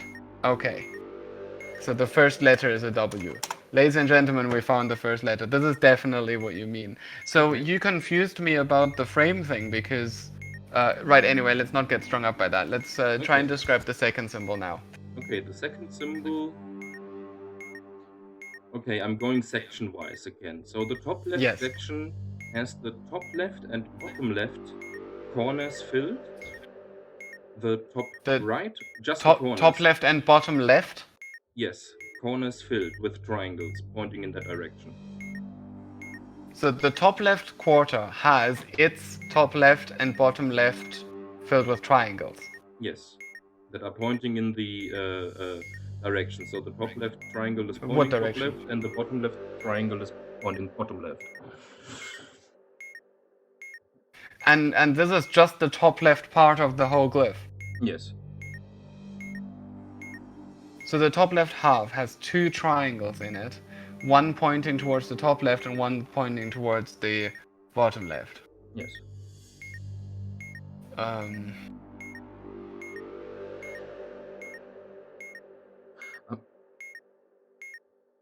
Yes? Okay, I have another scheme to read it out. Since it is literally 4x4, I'm just going to give you the readout for every square in reading order and what's in there. Okay? I thought that's what you were doing. No, I'm giving you a 2x2 section at one time. Oh, instead of? Instead of just a 1x1 section. I'm really confused. So, if you... This whole thing looks... So this whole thing is an 8x8 grid. Yes?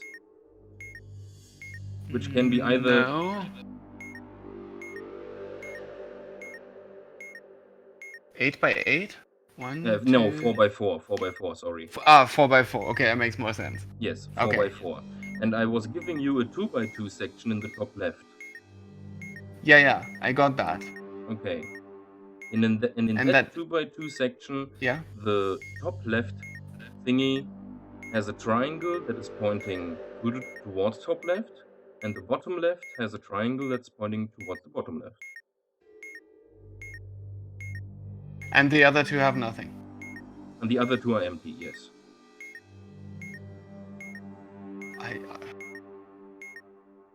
And shall I give you the rest of the live? No, I think that should be quite... I think you must be...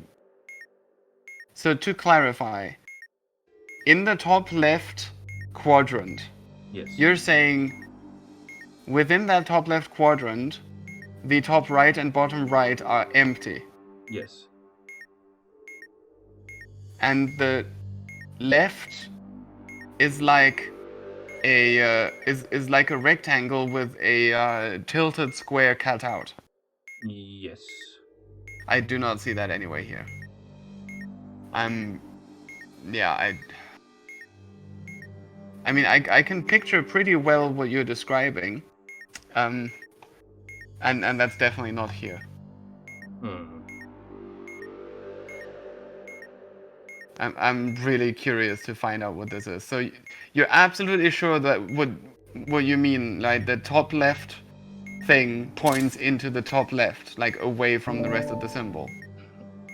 The top left thing points points towards the top left. Yes. Yeah, I don't see that anyway. If anyone in the chat could help us here, so I can like figure out what's going on, because this makes no sense. Timwi should read the manual. Always read the manuals, says Banana Lord. Okay. Alright, fine then. I will read the manual. This module consists of a screen, 8 label dials, and 3 randomized keyboards. The labels on the dials, when decrypted and read from left to right, spell out an 8-letter word. Each dial gives 2 bits, which, when put into the module's corresponding logical operators, returns 2 truth values.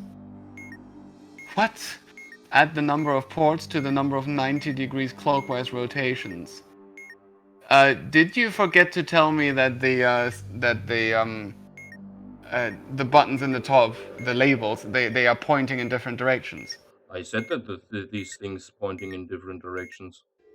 I must have missed that. Okay, so what direction is the second one pointing? Downwards. Yeah, you could have told me that. That means that it's upside down. Ah, okay. But it shouldn't matter. If I turn it 180 degrees, it's the same symbol. Okay. Okay, then we're back to square one. Right, well, let's read some more. By the way, the first thing is pointing towards the left. So just that you know that. The first thing is pointing towards the left. Yes. So that means that the symbol you gave me is rotated 90 degrees. But there is no other symbol that is 90 degrees rotated from this one. I'm so confused. I'll read the rest of the manual. Okay. So can you tell me the number of 90 degrees clockwise rotations? Say again? The number of 90 degrees clockwise rotations. In other words, the number of buttons that point to the right. Okay, only one of them. 1. So add the number of ports, which is 1, to that number starting from north. Add the number of ports to the number of 90 degrees rotate sign from north to the direction. If the number is odd.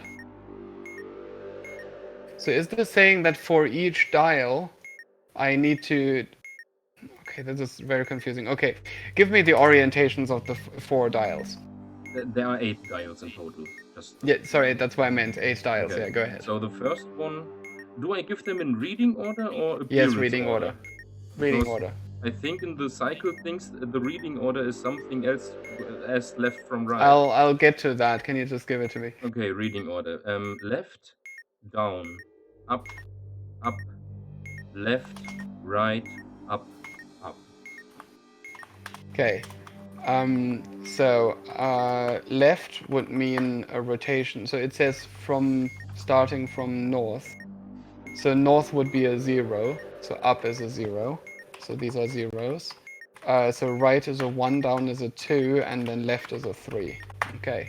And then add the number of ports, which is 1. So that would be 4, 3, 1, 1, 4, 2, 1, 1. If the number is odd, the first bit of the dial is a 1, otherwise it is a 0. If the number is odd, well, these are all odd. So that's a 0, that's a 1, 1, 1, 0, 0, 1, 1. Okay, now find the number of 90 degrees clockwise rotation starting from the direction the dial is pointing to the direction the label is pointing. If the direction how can the label be pointing at something if some of the labels are rotationally symmetric? If the number is odd, this is impossible. I don't understand what it means by the direction the label is pointing if the label can be symmetric like this.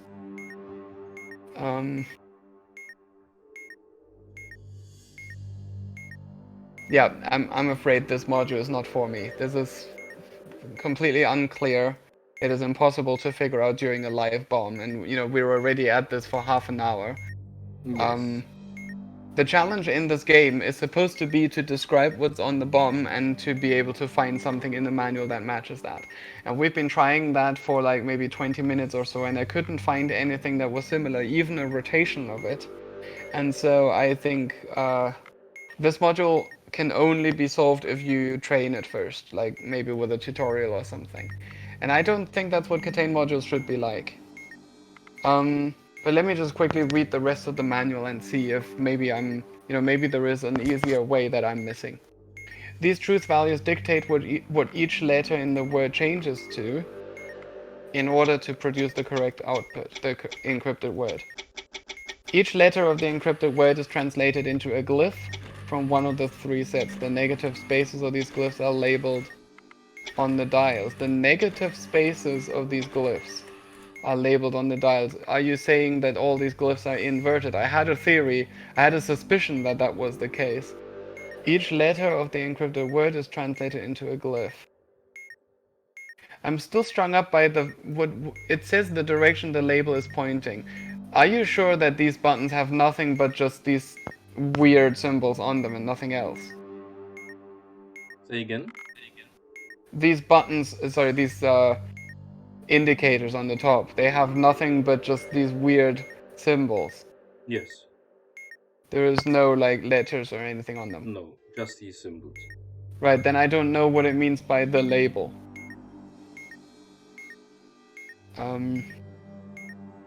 Okay, once deciphered, find the word in the table below. The word written below it is the word that should be entered. Apply the same encryption to the response word and type out the encrypted response word. So you have to do the decryption and then the encryption, so it's 2 modules in one.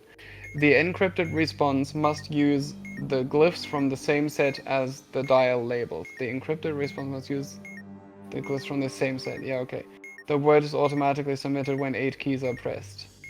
The red button can be pressed at any time before the 8th key is pressed to delete the last input. Inputting any of the 8 glyphs incorrectly will cause a strike.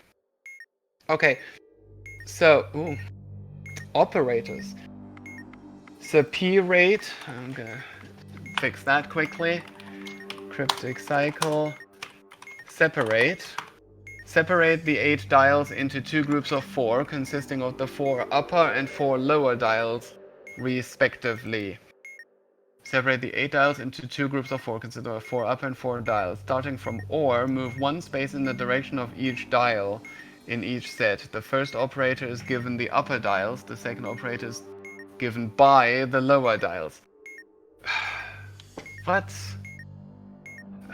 This is inconsistent. Okay, this manual is not even proofread, so I'm inclined to move on to another module. We've been too long at this, and Yes, I suspect that our viewers are getting bored by this. Okay. I agree. Okay, by the way, one random thing, there is a 26 key pad down there with 26 different symbols, and apparently there are 3 sets because I can cycle them through. So that would make a Yes. total of 78 symbols I would have to give you through.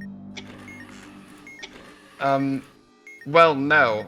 We would determine which set it is from the labels on the things on the top. Ah, okay. And then, but then, yes, I would have to describe every symbol in the answer for you to enter. Banana Lord just said bored. We are enjoying this. I think Schadenfreude is something. Yeah, you. Okay. Yeah, Let's pick the next module. But I think I'm just going to. Let's see if this is right. No, of course not. And now, also after a strike, the dials and the symbols change. Okay, let's do a next bomb. By the way, I'm going to post in voice text an image of that symbol I'm trying to display to describe to you. That was the second Yes. symbol on the top left that you see there. Yeah, okay, so they are indeed inverted, as I suspected. Okay, so given that this is the case, that they are inverted, the manual should absolutely the manual should absolutely say that somewhere clearly, and like the symbols are inverted. It's not that hard to put that sentence somewhere.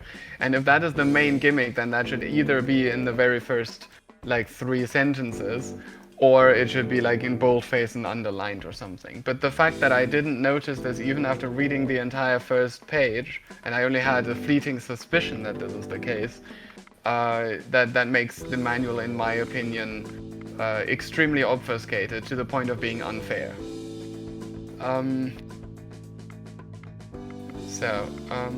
The negative space, this is what they mean. The negative spaces of these glyphs are labeled on the dials. It should just say the glyphs are inverted on the dials. Timwi, Right. could you quickly give me the name of the modules we just did so I can check them off the profile? Are we done with this bomb? 1, 2, Yes. 3, 4, 5, 6, 7, 8, 9, 10. I see that was the last one. Okay, English test. English test. Mortal that would be Kombat. here. Mortal Kombat. That would Broken be guitar chords. Mortal Sorry. Kombat, Mortal Kombat, then broken guitar chords. Yes, broken guitar chords. That would be here. Purple arrows. Purple arrows. I should probably sort them alphabetically. That would have made sense. Purple arrows, yes. Okay, from now on they're alphabetical. Amazing buttons, which is A-maze. Amazing buttons, yes. Cryptic cycle. Cryptic cycle, yes. Equations X. Equations X, yes. Mystic square. Mystic square, that would be... There's mystic there, yes. Sticky notes. Sticky notes. Sticky notes, yes. And time signatures. And time signatures. Alright. Okay, that's Okay. done. So I guess I'm gonna comment on them in alphabetical order as well. So let's start with amazing buttons. Let me just quickly open the manual again to remind. Oh yeah, that one. I've actually seen the manual before, so this is the first time I've actually played it. And I've got to say, I really, really like this. This is I would almost say it's amazing. Anyway, so I quite like that this basically takes the labels and colors of the buttons in the vanilla module and does something completely new with them. You have to find your position in the maze and then navigate out the maze, and the way that it uses the labels and colors on the buttons to determine the rotation of the maze is very original. I like that a lot. The way that, when you hold a button, and then it shows, potentially colors and digits, and then you have to determine when to release. That is a bit very similar to the original button as well as button sequences, I guess, but I think it is a very good reuse of that mechanic in a maze. You have these sort of dashed lines in the maze that you can only traverse by holding the button. I think that's a very creative use of that mechanic. So thumbs up for Amazing Buttons. I really liked it. What did you think of Amazing Buttons? I really like the style of it. It looks really interesting. The buttons are It appears modeled directly by the creator of the module. They look really nice, really neat, and the display is looks really neat. And it's not hard for a diffuser to figure out what to do. It's more of an expert side, so I'm giving it a thumbs up. Very good. Broken guitar chords. Now, let me tell you a little about how broken guitar chords happened. Broken guitar chords, well, it all started with guitar chords, which was made by Royal Flush. And as a module, I guess it's, kind of reasonable because you look stuff up in the manual and enter it the way that it's in the manual. But I would have preferred if the guitar chords actually match real life guitar chords, which they don't. Right, so in guitar chords you often have to put in a completely wrong and different chord than the one that it says. So if it says, like, for example, C major, you might actually be putting in F major or something, I don't know. So because of that, I made a derivative module called Broken Guitar Chords, which I would argue is substantially different from the original in multiple ways. First of all, you don't look anything up in the table. Instead, you have to construct the chord yourself from knowledge of what the guitar strings are actually, what they actually play. You have to know that the guitar strings are, E, A, whatever, and calculate the semitones yourself. So that's how that module happened. What did you think of Broken Guitar Chords? I think it looks really neat. The guitar is really nice modeled, and the input method is really interesting. That you can select the axis, and there is X gears, and the setting of the things work really smoothly, and it's not hard for a diffuser to give a read, since you only need the what string is broken, and what the chord you want is. And other than that, the inputting of the frets works really fine. So I have no problem with this module. I like it. I'm giving it a thumbs up too. Alright, so it should be clarified obviously that the input and the modeling and the looks is all Royal Flush's work, so it's, the credit for that goes to him. Anyway, next one, Cryptic Cycle. I think people can already imagine what we're about to say about this. It is far, far, far too complicated. The manual is extremely unclear. I think it would need a massive rewrite. And even if you do know how the module works, which we didn't, it is still extremely lengthy and laborious to describe these symbols. So I think this is taking the idea of, a communication game a bit too far. What do you think? Normally, I personally don't have a problem with describing symbols to the diffuser. Like I made Elder Futha, but these symbols, since there are 26, and they look, it's hard. It's really hard to describe it. These symbols. Either you're going really from pixel to pixel and describe it, or you do it like section wise. But even then, we didn't get to a point because it wasn't really clear that these are rotated and they are not inverted, or they are inverted. I'm not a big fan of these arbitrarily hard modules. So this will sadly get a thumbs down from me. Yeah, same here. I think the module could be improved in several ways. First of all, it would be nice if the answer was just entered as a word. Having to encode it back into these glyphs is an extraneous step, so we're basically doing the module twice. Secondly, I am still confused, like even after having played it for half an hour, I still don't know what it meant by the orientation of the label. Because some of these labels are rotationally symmetric, so it's impossible to tell which way they face. So one way that I would improve this would be to make sure that the symbols are not rotationally symmetric, or, explain properly in the manual what you mean by the direction that a label is pointing. I think I should probably open the manual for the one that we're talking about. We're talking about Cryptic Cycle. I'm also not a great fan of the fact that there are 3 separate sets of these symbols. I understand that this is kind of a part of the gimmick, I think, that you're supposed to figure out which set you're in.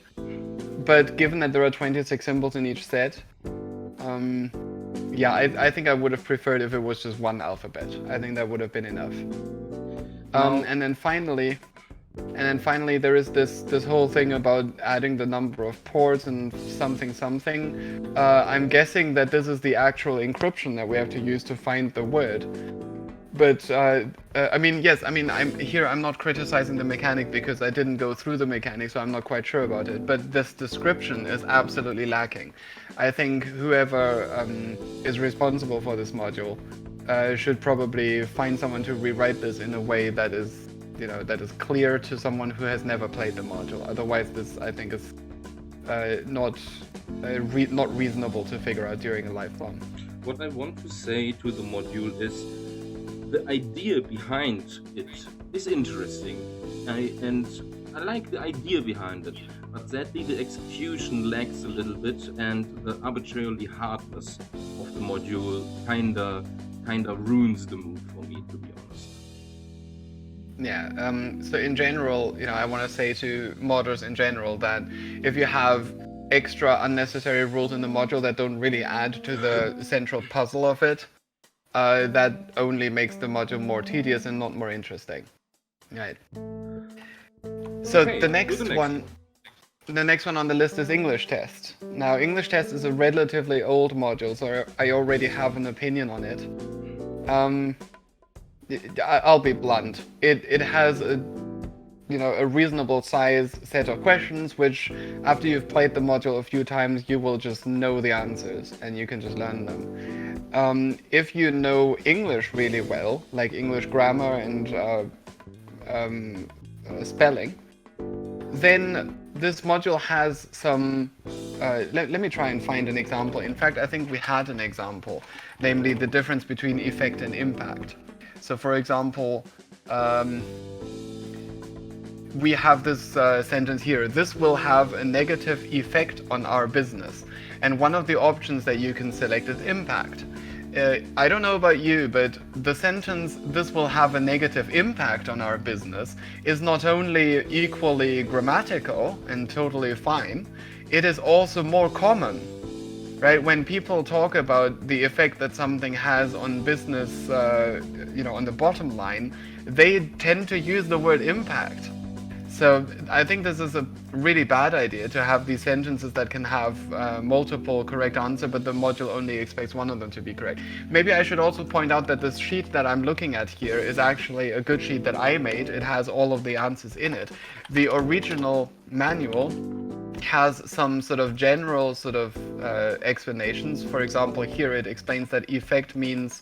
it doesn't even say what it means, it just means that it's almost always a noun, and impact, physical force. That is not true. If I go to, for example, the free dictionary and look at the word impact, right? The striking of one body against another is one possible meaning of it, but the effect or impression of one person or thing on another is definitely also a meaning of that word. So, so I think that as a KTANE module, this kind of misses its mark. Yeah, my 5 cents to this would be: ACU really summed it up. English test is a module that exists. It is, if you're good at English, it's more or less a diffuser only thing, and it's not really good, but it's not really bad. So I would give it a thumbs horizontal. Thumbs middle, yeah. Thumbs middle. I don't know. I'm personally giving it a thumbs down, because if you try to play it the way that it was intended, you will sometimes get a strike despite putting in the correct answer. And if you play it with the good sheet, then it loses all of its flair, because then it's literally just one giant lookup table. Okay. Alright, next one, Equations X. Okay. So, Equations X is... the original manual has a lot of stuff in it. So, okay, the original manual consists of these 3 steps. The first step is to look at which of the symbols is on the module, and instead of telling you what the symbol is, it describes it. For example, it says the word torque, and then you have to use a separate table down here to realize what the symbol for torque is. Instead of that, it could literally have just put the symbol here, and that would have been easier and less arduous. Secondly, the descriptions here in step 2 as to what to do with the equation, they can be a little confusing because, okay, subtract 5 is totally fine. Flip the fraction, I suppose, is kind of fine. But there are some cases where, for example, I'm trying to find something here. It says multiply the entire equation by 3. Yeah, I guess that's also fine. What it should say instead is multiply the calculation or the result by 3, right? Because multiplying an equation by 3 usually means to multiply the left-hand side and the right-hand side by 3, and you get an equation that looks different but means the same thing. But what this is talking about is not actually an equation, it's talking about a formula that gives you a result. But I'm trying to find some cases here. I guess I don't want to waste your time with me looking through it, but the point I was going to make is that I made this good sheet, and I personally find this module only bearable with this good sheet. This good sheet that tells you exactly what to do. There is a specific symbol on the module, and then these are the things that you need to do. You start with the numbers on the module and you make certain arithmetic changes to it. If the original manual were structured like this, then, you know, I would give it more of a thumbs up. I think I'm still giving it an overall kind of thumbs up, but only if I can use this good sheet. What's your opinion, Goofy? Okay, I'm hearing a faint voice from the background, so I'm gonna assume that Goofy has left the PC, so I guess I'm gonna continue talking. So the next module is Mortal Kombat. Mortal Kombat has a very clear manual, so it's very clear what you need to do. There are no ambiguities. The tables are organized and laid out very usefully. But in terms of the rules of the module, I'm not quite sure. All it is again just a lookup table. I mean, it does give you these numbers that you have to sort by, but honestly that's a pretty trivial thing to do. And then it has some edgework conditions, and that's it. And then you just literally just enter the buttons that it says here. So there is no real sort of puzzle to be solved here. It's just reading the answers from the table in the right order. So in my opinion, this module is a bit too simplistic. But apart from that, that's my only complaint. As far as the rest goes, I think it's reasonable. Goofy, are you back yet? Yes, I'm back. Yes. What do you think of Mortal Equations Kombat? X? Mortal Kombat? Okay, Equations X. Equations X? Whichever. Yeah, Equations X was, for diffuser, it was an easy readout. Just the numbers on top and the symbol in the middle. And most of it is on the expert side. So from a diffuser side, I will give it a thumbs up, since it's not really that much to it. Okay. For Mortal Kombat? I like the idea of Mortal Kombat, and I like the game itself. So I'm very happy to play Mortal Kombat a little bit in KTANE. So this will definitely get a big thumbs up from me. Okay. Mystic Square is next. My opinion. Can I just quickly point Yes? something out to the viewers who are currently watching the stream and are in Timwi's chat? There are currently many people in my chat, and they asked if some people are watching, are in Timwi's chat, and so that we don't separate these, I would suggest that you either join mine or everyone migrates back to Timwi's. Or do whatever you want. I'm not a police cop. That's just my 2 cents. Yeah, I think it might make sense for all of you to go to Goofy's stream, because he is looking at his chat and I'm not. I suppose I can look at my chat now that that we're not in the middle of a game, but maybe we should make this a regular thing that we use Goofy's chat. So if you would like to chat among each other, please feel free to use mine, but if you would like to send a message to us that we can read, then send it in Goofy's chat. How about that? Okay. Yes, that sounds like so a good next idea. one. The next one is Mystic Square. Mm-hmm. So my opinion of Mystic Square is actually very positive. I quite like it. Now I have heard people say that some people like it only because of the nostalgia factor, because it's a very old module, but I don't think so. There are two very clever things here. Well, actually three. Firstly, it is based on these sliding puzzles, which is a puzzle, so it is something that you have to like figure out. It's not just a rote set of steps to follow. It is something that you have to actually figure out. That is what I'm looking for in a puzzle. Secondly, this idea that there is a hidden skull and you first have to find the knight in order to be safe, I think is very clever, because that turns the module into basically a two-step module without having two separate mechanics or two separate stages, or you don't really switch between the stages, right? But you still have to solve it in two stages. I think that is very clever. But the third thing, and this is something that I've not seen in most modules, is that there are two ways of solving it. The way that we solved it is by using this table on the second page, which gives you some positions. Like I said, the numbers 1, 2, 3, 4 need to be in the corners. So that is one way to solve it. But you can also solve it by solving the entire square in the correct order, 1, 2, 3, 4, 5, 6, 7, 8, with the blank in the bottom right.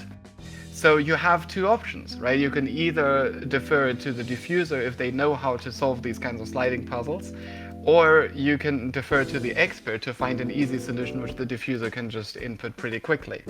I think that is genius. That's a great way to make the players strategize about what they can do and how they can solve the module. What's your opinion, Goofy? My opinion on Mystic Squares is, this is, even though it is an old module, fascinatingly, this is the first time I played it. And I like the idea of sliding puzzles. I have some physically lying around here in my room somewhere. And the idea behind it to first find the knight before the skull is really interesting. And the movement around it in the 3x3 grid with one open square isn't that hard. I mean, I solved it relatively fast. So I really like it. It's a good module. I give it a thumbs up. Very good. The next one is Purple Arrows. Now, Purple Arrows is part of a sequence of modules, red arrows, orange arrows, etc. But let's try and judge this in isolation. I think it is pretty... honestly, I like this module a lot. It's... Again, it has a puzzle on it, because, well, first of all, it gives you letters that are basically a word but jumbled up, so you have to sort of find the right anagram, so that's the first thing. But then the second thing is that you have to find your position in this big table by looking only at the first letters, right? So if you know that you're, for example, there aren't many words with Q, so if you're on a Q, then it's got to be one of those two. But we were on an E. An E, where E is an extremely common letter, maybe not so much as the first letter, but it is certainly more common than Q. And so it's, so there are basically two puzzles here. One, unscramble the word, and two, find your position in this, and then navigate to the word that was scrambled. So I like that. It's a pretty good puzzle. My idea for Purple Arrows would be that the anagram part, I think after doing it multiple times, since there aren't infinite words in this module, will be trivial after some time. But that's not the problem. The other part with navigating around that kinda like maze, it's not really a maze, it's more like a grid that you move around, like 00. And finding that these letters, I like it. It's not a hard module for the diffuser, and it's a nice interaction between expert and diffuser, so it will get a thumbs up. Yeah, I should point out there are 117 words on the module, so learning them all is probably going to take a while. So I think that is a pretty good number. Of course, this could be increased even further with Rule Seed. I don't think this has Rule Seed. Ace, you just pointed no, it out doesn't. As you just Yep. pointed out, that there's a huge way to cheese this module by just going into the corner and easily guide yourself to the answer. I don't know how that would work since I never looked at the manual. Timmy, you would have to give your insight on that. Sorry, can you say again what he said?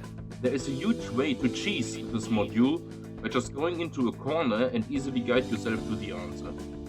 Okay, so that suggests that when you're in the corner, you stay in the corner. I assumed that the table would wrap around. I assumed that if you move off to the right edge, you would be back on the left edge. If that is not the case, yeah, according to Exit, it currently doesn't do that, but he was planning Okay. on implementing it someday. Yeah, I think you really should. I think if that way to cheese it exists, then you know that this is a good way to restore the the module to its intended puzzle nature. I think that's definitely that would be my feedback. That it should definitely wrap around so that you don't have that trick. Okay, the next one is sticky notes. Mm-hmm. Do you want to go first on this one? Sure.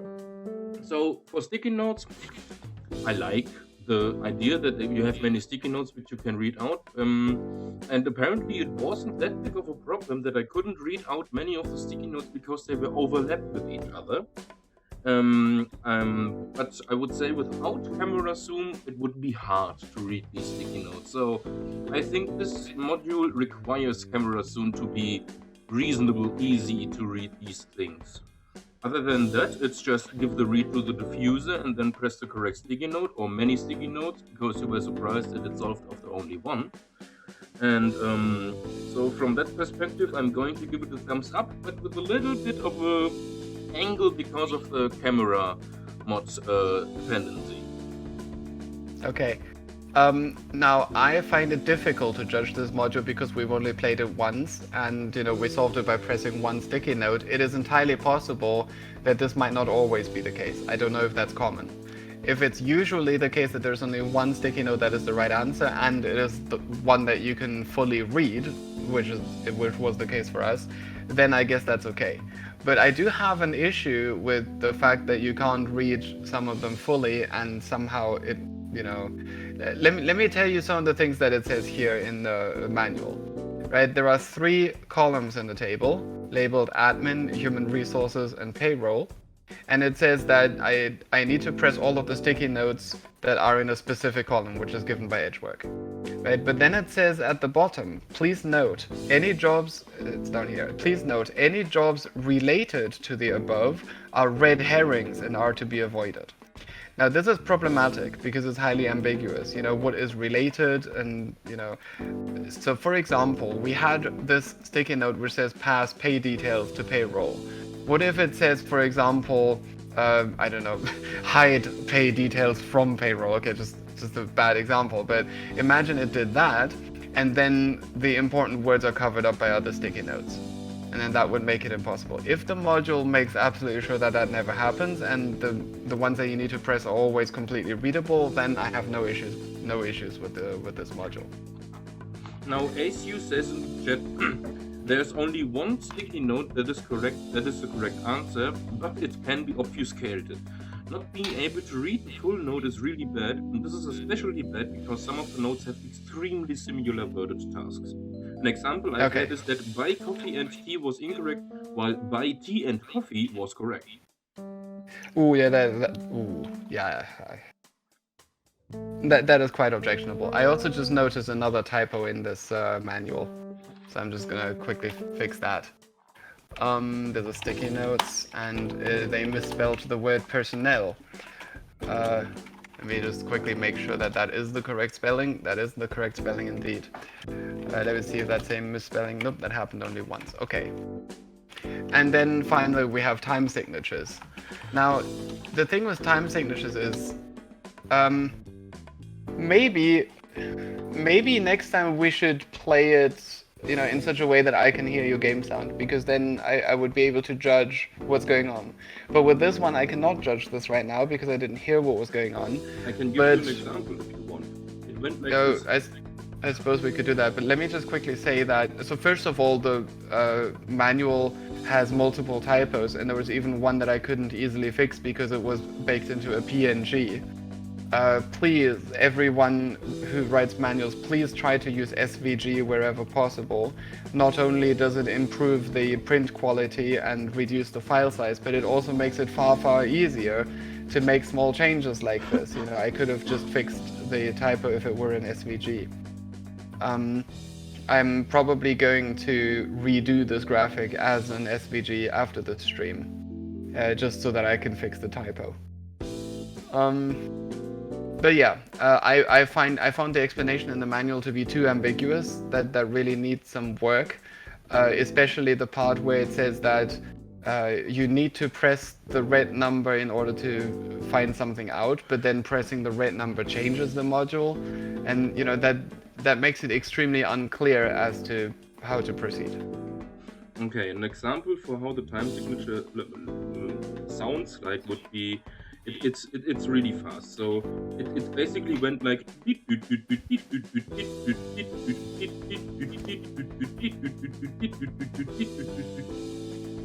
and then you have to figure out the 5 different time signatures in there. It's That does sound like a lot. I'm not sure I would be able to do that. I mean, if it's literally just counting the beats between the emphasized beats, then you know that would be just about reasonable, I think.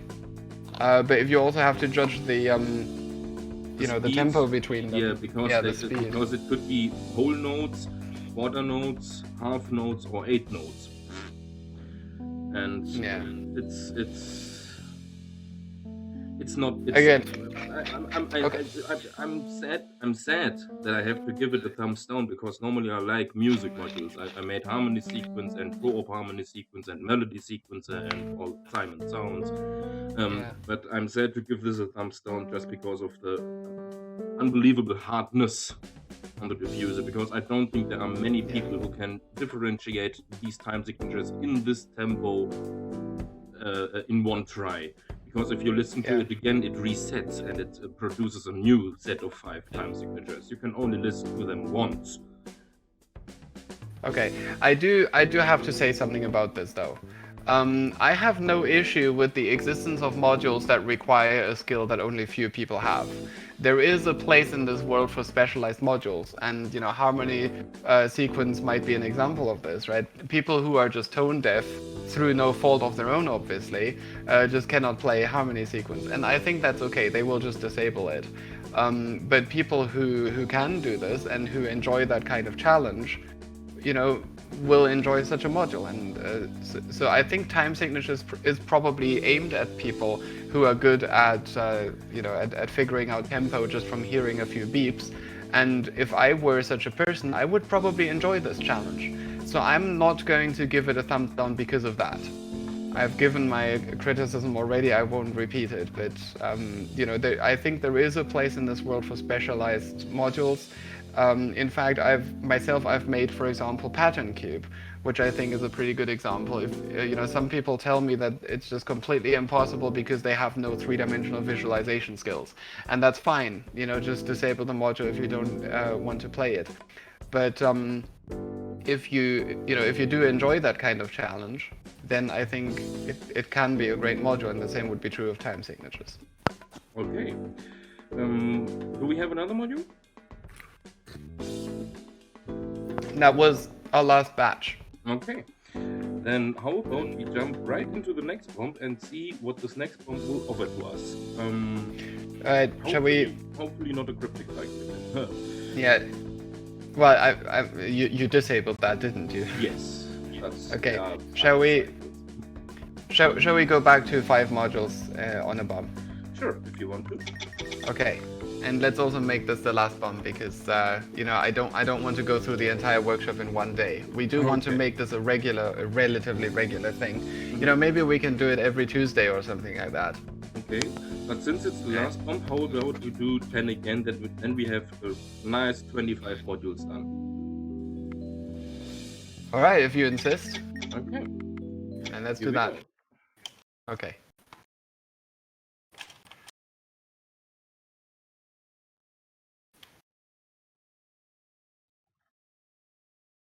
All available experts, please report to room A9. Okay.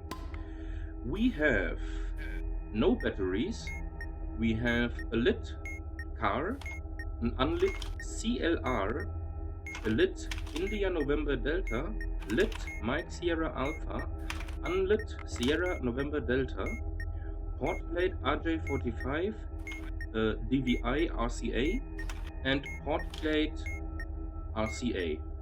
And the serial number is Bravo 84 Tango Mike 8. Okay, so we have turned the key at 6 minutes and 57 seconds. That's completely on me. Then we have the iPhone. Let's start with that.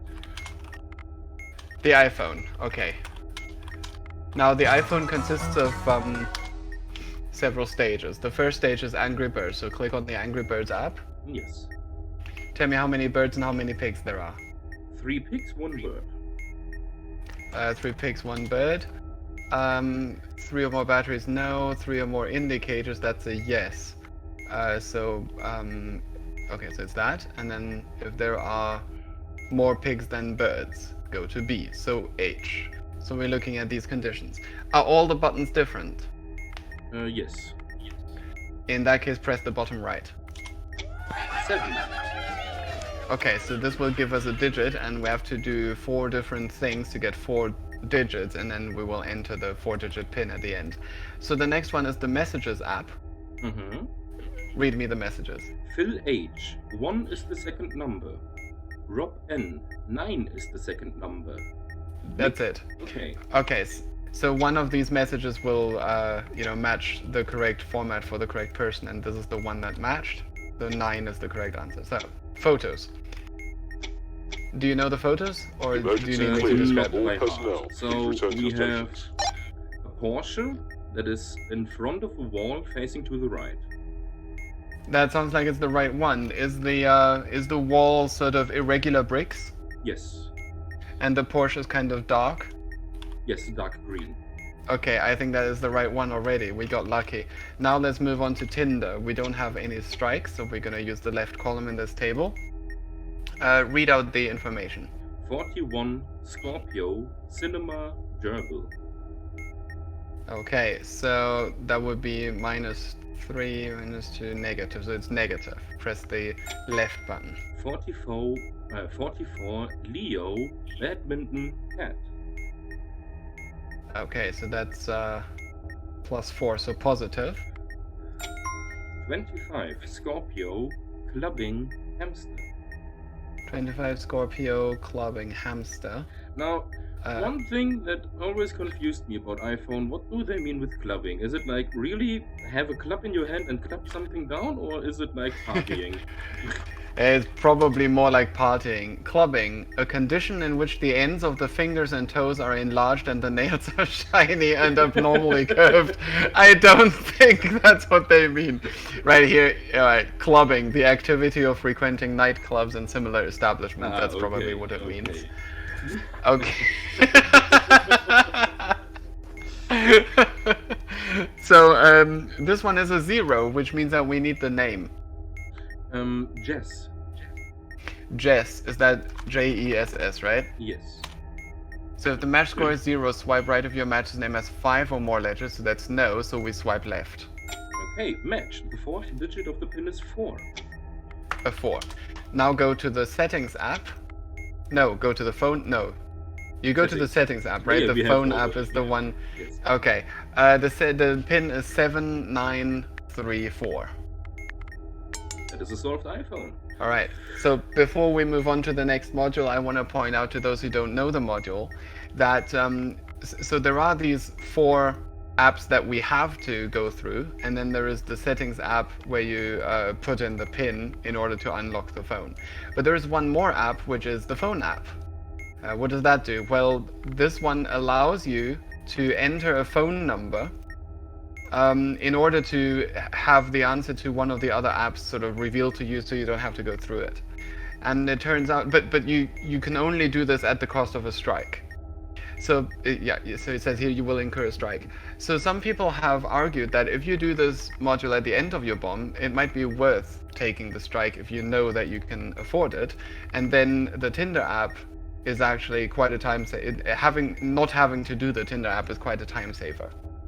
So that's quite interesting. It has these sort of two strategies. All right, let's move on to the next module.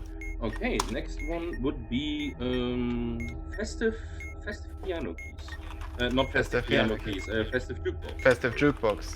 Yes. No worries. Are you watching the turn the key? Yes. Okay, give me the words on the Festive Jukebox. Sang, song, old. Old, sang, song. In that order? Okay. Yes, press those. Okay, that is Gamepad. Gamepad. The Gamepad. Alright, Gamepad. Alright, give me the numbers. 5630. Okay. So 5, 6 is here. So let's see. We have these little colored squares here. So green means that. Now Y refers to the second number, which is the 30, and that is indeed not divisible by 7. So the first bit is this, but we don't enter this yet because we might have to modify it. The second number, 30, we look up in the second table, we get that. Alright, and then we have to check if x is divisible by 11, that is no. If the first digit is one more than the last digit, so 5 and 0, that is not the case. And also the other two are not the case because we would have noticed the highlights in the square. So the answer is left, left, up, bravo, bravo, up, right, alpha. Good job. And then the enter button, yes? Yes. Good job. Next one would be whatever this say something here, crazy talk or whatever. Crazy talk. Like the original Crazy Talk. No, it's a blue screen and I can cycle through messages and I can click the digit. Blue screen cycle. I mean, cycling through sounds like regular Crazy Talk, but that one's not blue. Like do you really mean the dark text blue. is blue or No, the module is blue? The screen where the text is on is dark blue. And Dark blue. and the text itself is white. Okay, okay, none of the talk modules seem to have a blue screen, as far as I can tell. Obvious says wait, regular does crazy the- talk. Say again? Obvious says regular crazy talk. It is regular? Oh.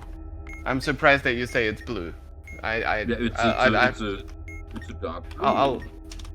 I'll look at it again. Well, you know what? Is Steam- that a dark blue? Let's take a look at the screenshot here. I see. Yeah, that is kind of bluish, I agree. Now that I see it. Okay. Anyway, so give me the phrase that is on the module. It says double point. Tell me when to initiate full stop. Tell me when to initiate. Full stop. It's Okay. just the actual dot. Okay, are there any double quotes? No. Okay, so I'm going to assume that this is the it says part. So we have DRH, and then tell me when to initiate is right here. So is the digit on the right a 3? No. Alright, then press down arrow and move on to the next phrase. Double quote. It says double point. Yeah, comma. That's what it says. Full stop. Double quote. Okay, so that's this embellishment, and that means the D is on the right. So we're looking for this digit. Is it a 5? The Yes. digit. Okay, so this is the correct one, which means that we need to hold when the last digit of the serial number, the last digit of the timer, obviously, is an 8, and release when it's a 1. Okay, that is solved. How about Blackjack? Blackjack. I've had a lot of trouble with Blackjack in the past, so be prepared for me not being able to solve it. Other people have told me that it's easy, so I might be missing something. This module consists of a modified version of Blackjack. Only one of your cards is open. Can you tell me what that card is? A 2 of hearts. 2 of hearts. Okay. The dealer's hand cannot be seen. Determine what your closed card is by looking in section A. Alright, let's go there. If your starting card is an ace, no it's not. If it's a king, no it's not. If it's a 2, yes it is. If there are more ports than batteries, there are 4 ports and no batteries, so that's a yes. The closed card is an ace of diamonds. So we have an ace of diamonds. Okay, if you have 21 before betting, press check. Okay, we do not have 21. It doesn't actually say how much an ace is worth. So I'm gonna assume that might be a 1. Depending on the closed card, choose the correct bet in section B to proceed to the next step. Okay, section B. I think an ace is either 10 or 1. 11 or 1. Right, but I don't know for sure. Okay, so the starting card was a 2 of hearts. And the closed card is a diamond, so can you press bet $100? Yes. Betting complete. The third card revealed itself and it is a 2 of spades.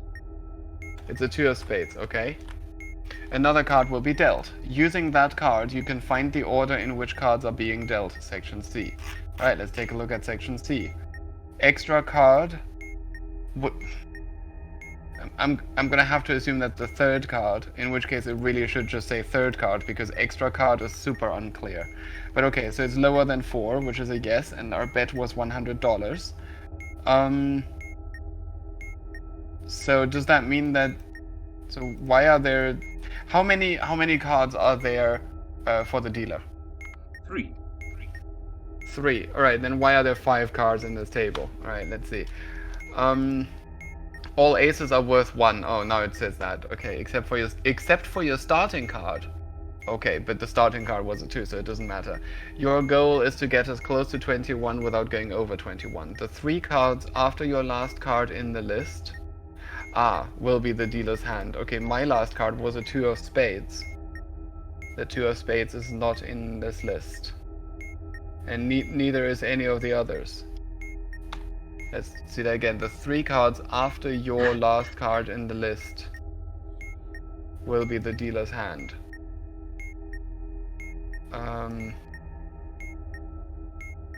There are 3 ways to win. Right. Okay, so this is the same place that I got strung up on last time. I don't know what this means. The 3 cards after your last card in the list. I don't know what your last card in the list is, because none of my cards is in this list. If anyone can help me with this in the chat. In the meantime, I'm gonna check if there is a good sheet for this. No, there is not. Okay, so Banana Lord and Obvious say that they think it is a hit that we should press. Can you explain why? Like, I want to know how to determine the dealing order. Like, which 3 of these 5 cards should I be looking at? The next set for this is 3 of clubs, 5 of hearts, queen diamonds, 3 diamonds, king spades. That's 5 cards, but the dealer has 3 cards. So I'm confused. Hitting gives the diffuser the first card not dealt in this list. So if there are 5 cards, I would get... If I press hit, I get the first one. And then if I press stand, the diffuser gets the first 3. Okay? Do you mean the dealer? Yes, the diffuser, the dealer. So, okay. So does that mean the dealer currently has the 3 of clubs, 5 of hearts, queen of diamonds? And 3 of diamonds and the king of spades. I thought you said they have 3. Yeah, okay, they would have the 3 of clubs, the 5 of hearts, the queen of diamonds. So if I press hit, I would get the 3 of clubs. Wait. Okay, so if the dealer has those 3, then that means they have a value of 18. And if our ace is worth 1, then we have a value of 5.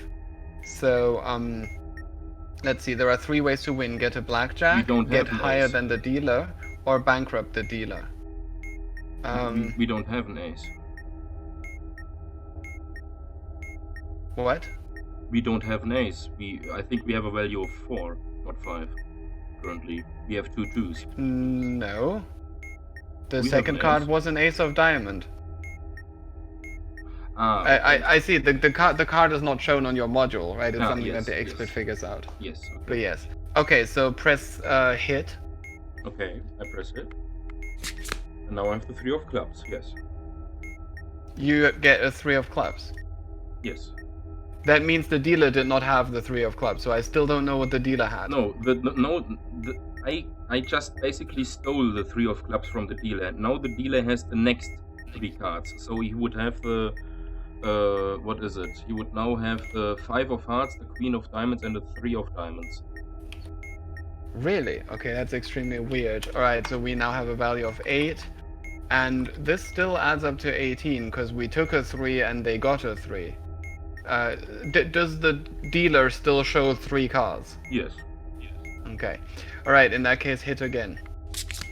Now we got the 5 of hearts. Right, so you're saying that the next card for the dealer would be the King of Spades, which would be a 23, so the dealer is bust. So what do we press? Do we press stand? It doesn't actually say what to press.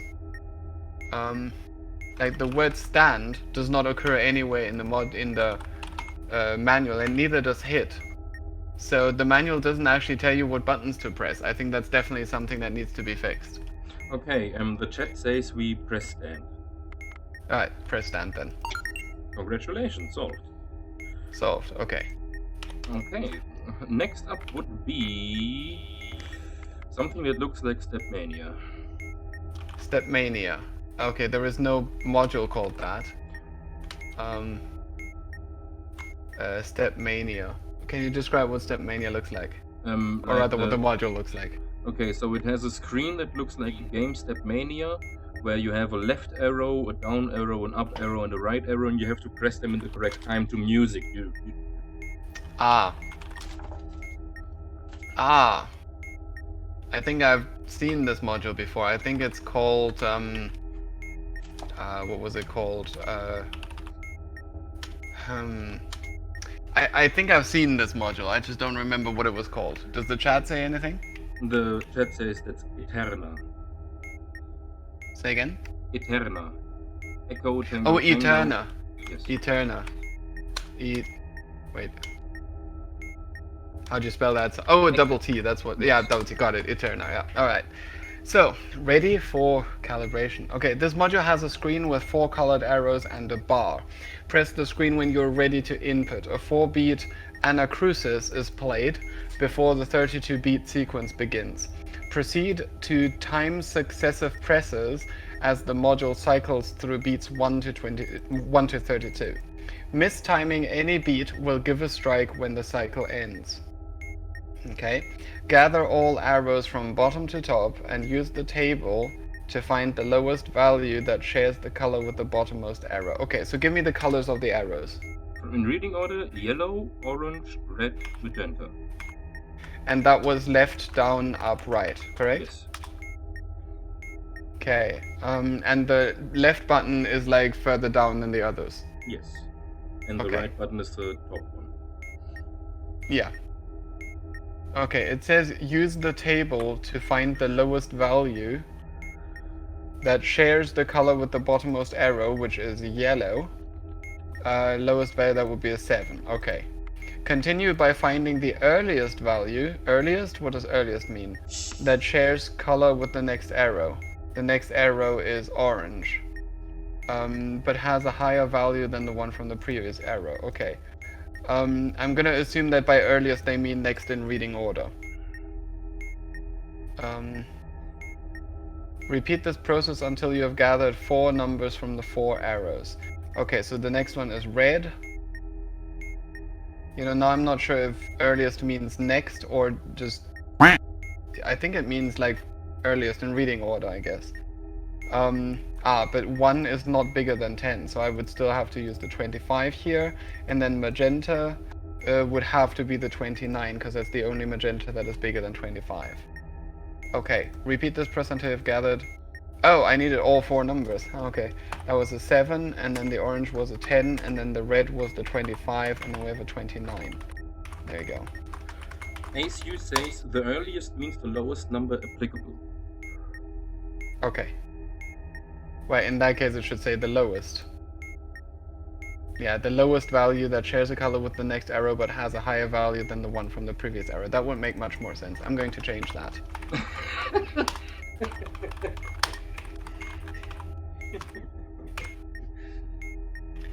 Okay, 4-bit anacrusis means 4 unstressed notes played for the diffuser to get a sense of the rhythm before the module starts. Ah, okay.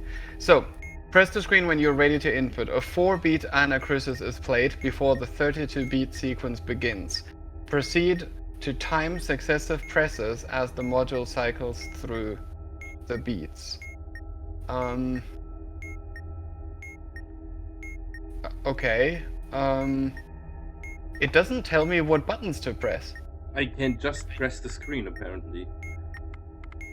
Right, but when you play the screen, then you will go into this timed mode where you have to press buttons. Okay, maybe you only have to, but I still don't understand why. What do I do with these numbers that I got? Let me read this again.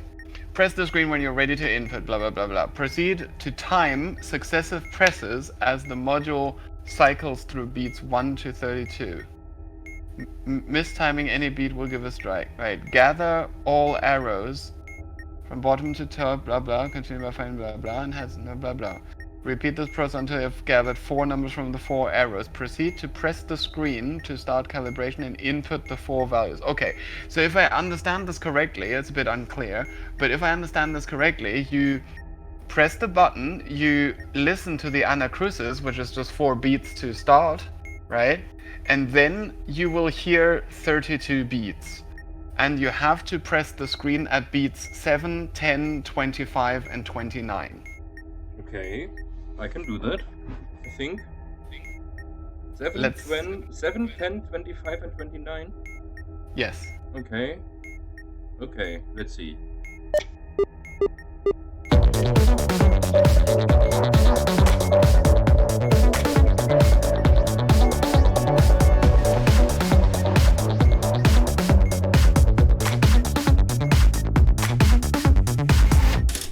That was correct. Flawless.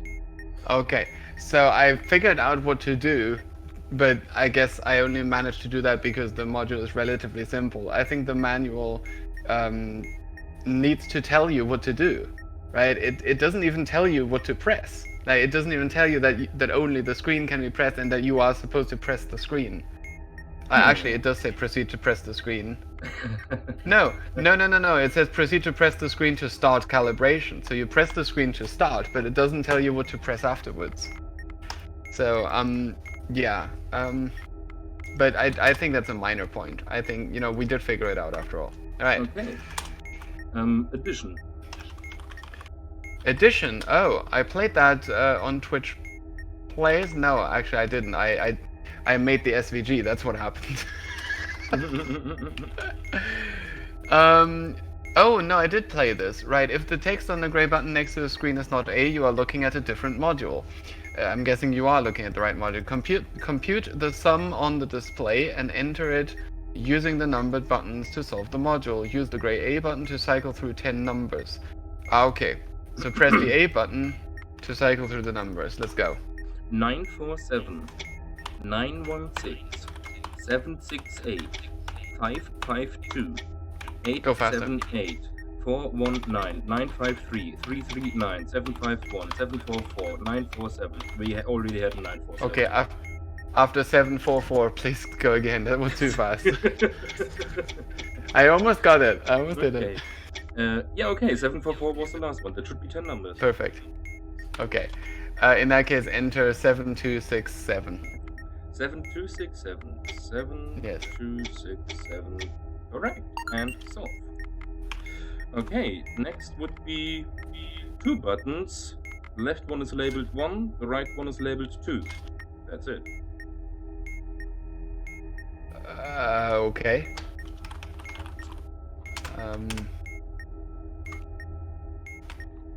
The buttons are round.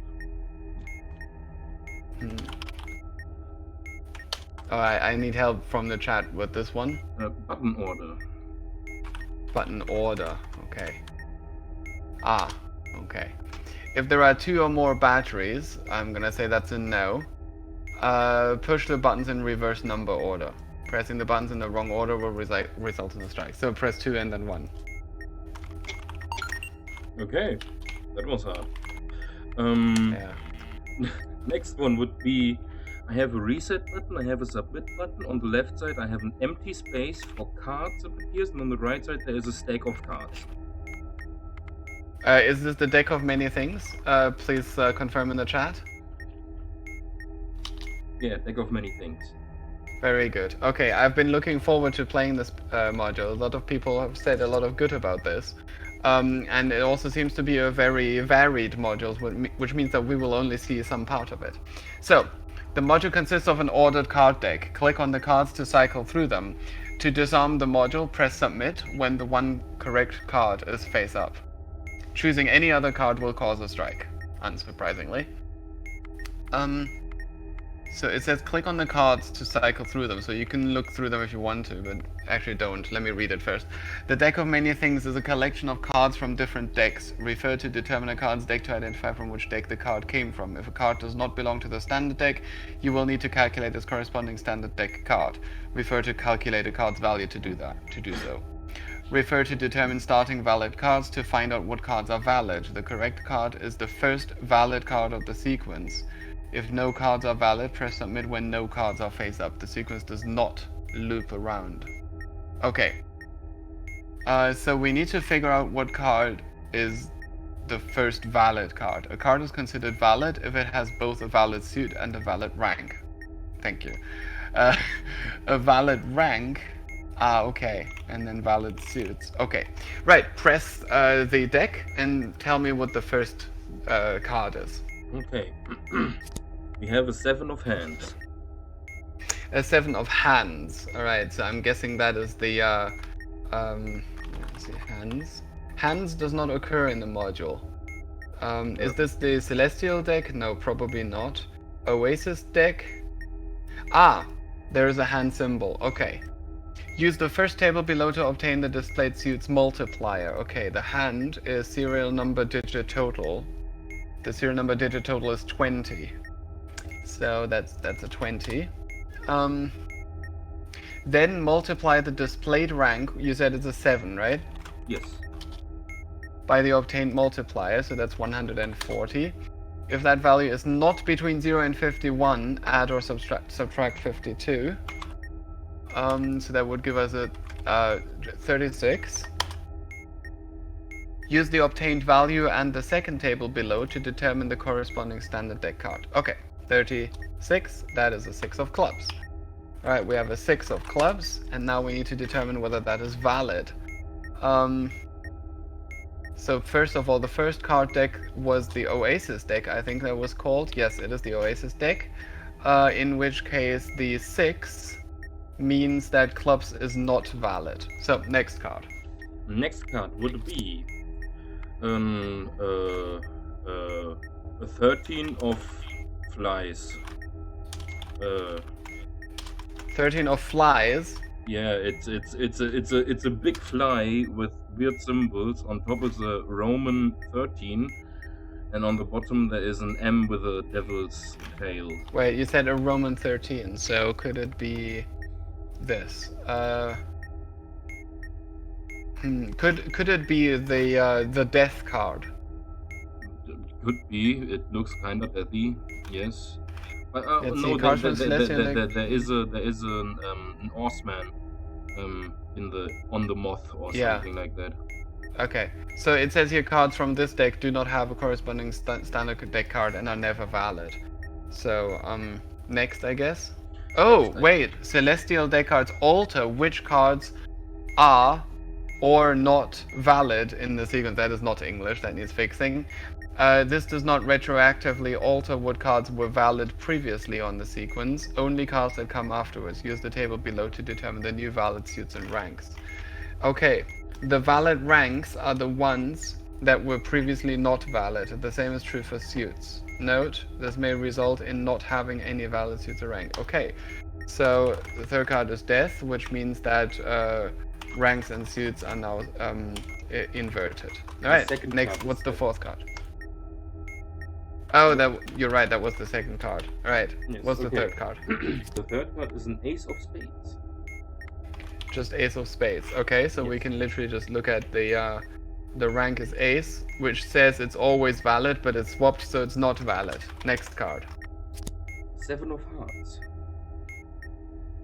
Seven of hearts. So I just realized that here's a useful table to determine which deck something is in. And it says that if no card suit is visible, then it's the celestial deck. So I think we did this right.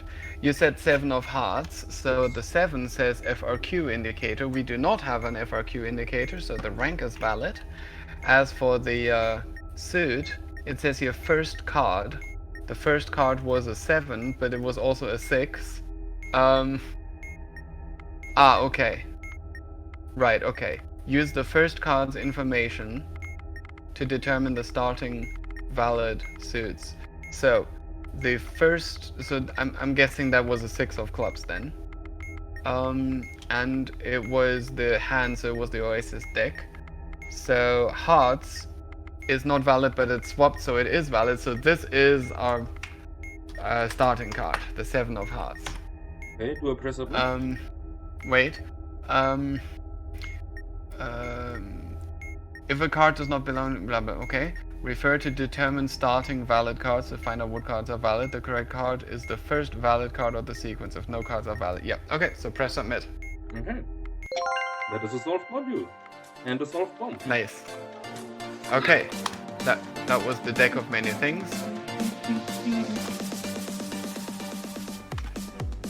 All right. So last round of comments then. I'm gonna assume that you did turn the key because I totally forgot to remind you of that. But I did turn Alright, the key. Could you quickly give me the list so I can check them off the profile? addition. Let me actually go to the profile first. Okay, so addition, yes. Blackjack. Blackjack. Button order. Check, where is it? There. Button order, yes. Etterna, Eterna. which for some reason I don't understand why it has 2 T's. Festive Jukebox, which is the Festive Jukebox, but Yes. it's probably still under F. Yes. Regular Crazy Talk. Regular crazy talk. No, that is somewhere down here. There it is.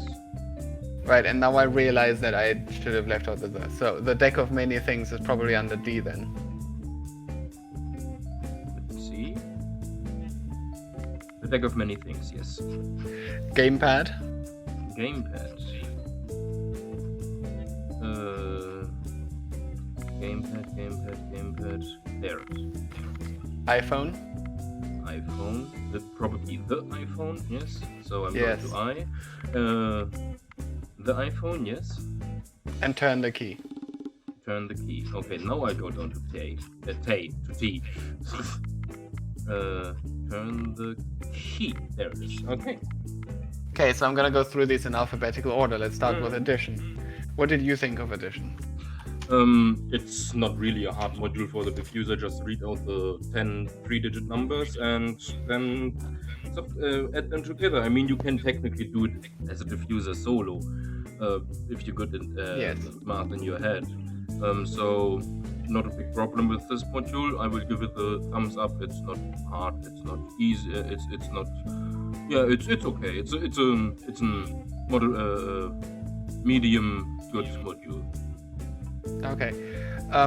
I think that for regular play it might be a bit too simplistic unless it is aimed at people who are trying to practice mental arithmetic. So if it is intended as a diffuser-only module, and you're not really supposed to read it out, but instead, do the calculation yourself, then that is a really good idea, to allow people to sort of practice that while playing a video game. That's pretty cool. But as a traditional KTANE module, in terms of, communicating with the expert, I actually think it's boring. Right. So, depending on the purpose or the context, it's either thumbs up or thumbs down. It's my answer to that is not quite as clear. Now, Blackjack. I think I've already voiced my opinion on Blackjack while we were playing this. The explanation in the manual is extremely unclear. It did not state clearly that when you draw a new card, when you press hit, that this removes the card from the dealer, and you have to, calculate a new set of 3 cards. Because that's not how Blackjack normally works. I know that it says it has a modified version of Blackjack, but it needs to be absolutely clear on what the modifications are. And that part was not clear. So I was super confused about which cards in that table on the bottom are the dealer's cards. Okay, now that I understand how it works, I can do it. Right, but up until now, I was never able to do the module because I couldn't understand the module. And we needed the chat to help us out with it. So I think the manual needs work. What do you think? My opinion on Blackjack is it's a nice looking module. It's easy to do for the diffuser. The readout to the expert is nice. And yeah, for me as a diffuser side, it gets a thumbs up. Yeah, in terms of its visuals, because I've seen it, I think it looks quite good too, so kudos on the graphics. Next one, button order. That's got to be a joke, right? Button order is very likely a joke module. It's literally just if there are 2 or more batteries, then you push 1, 2, otherwise you push 2, 1.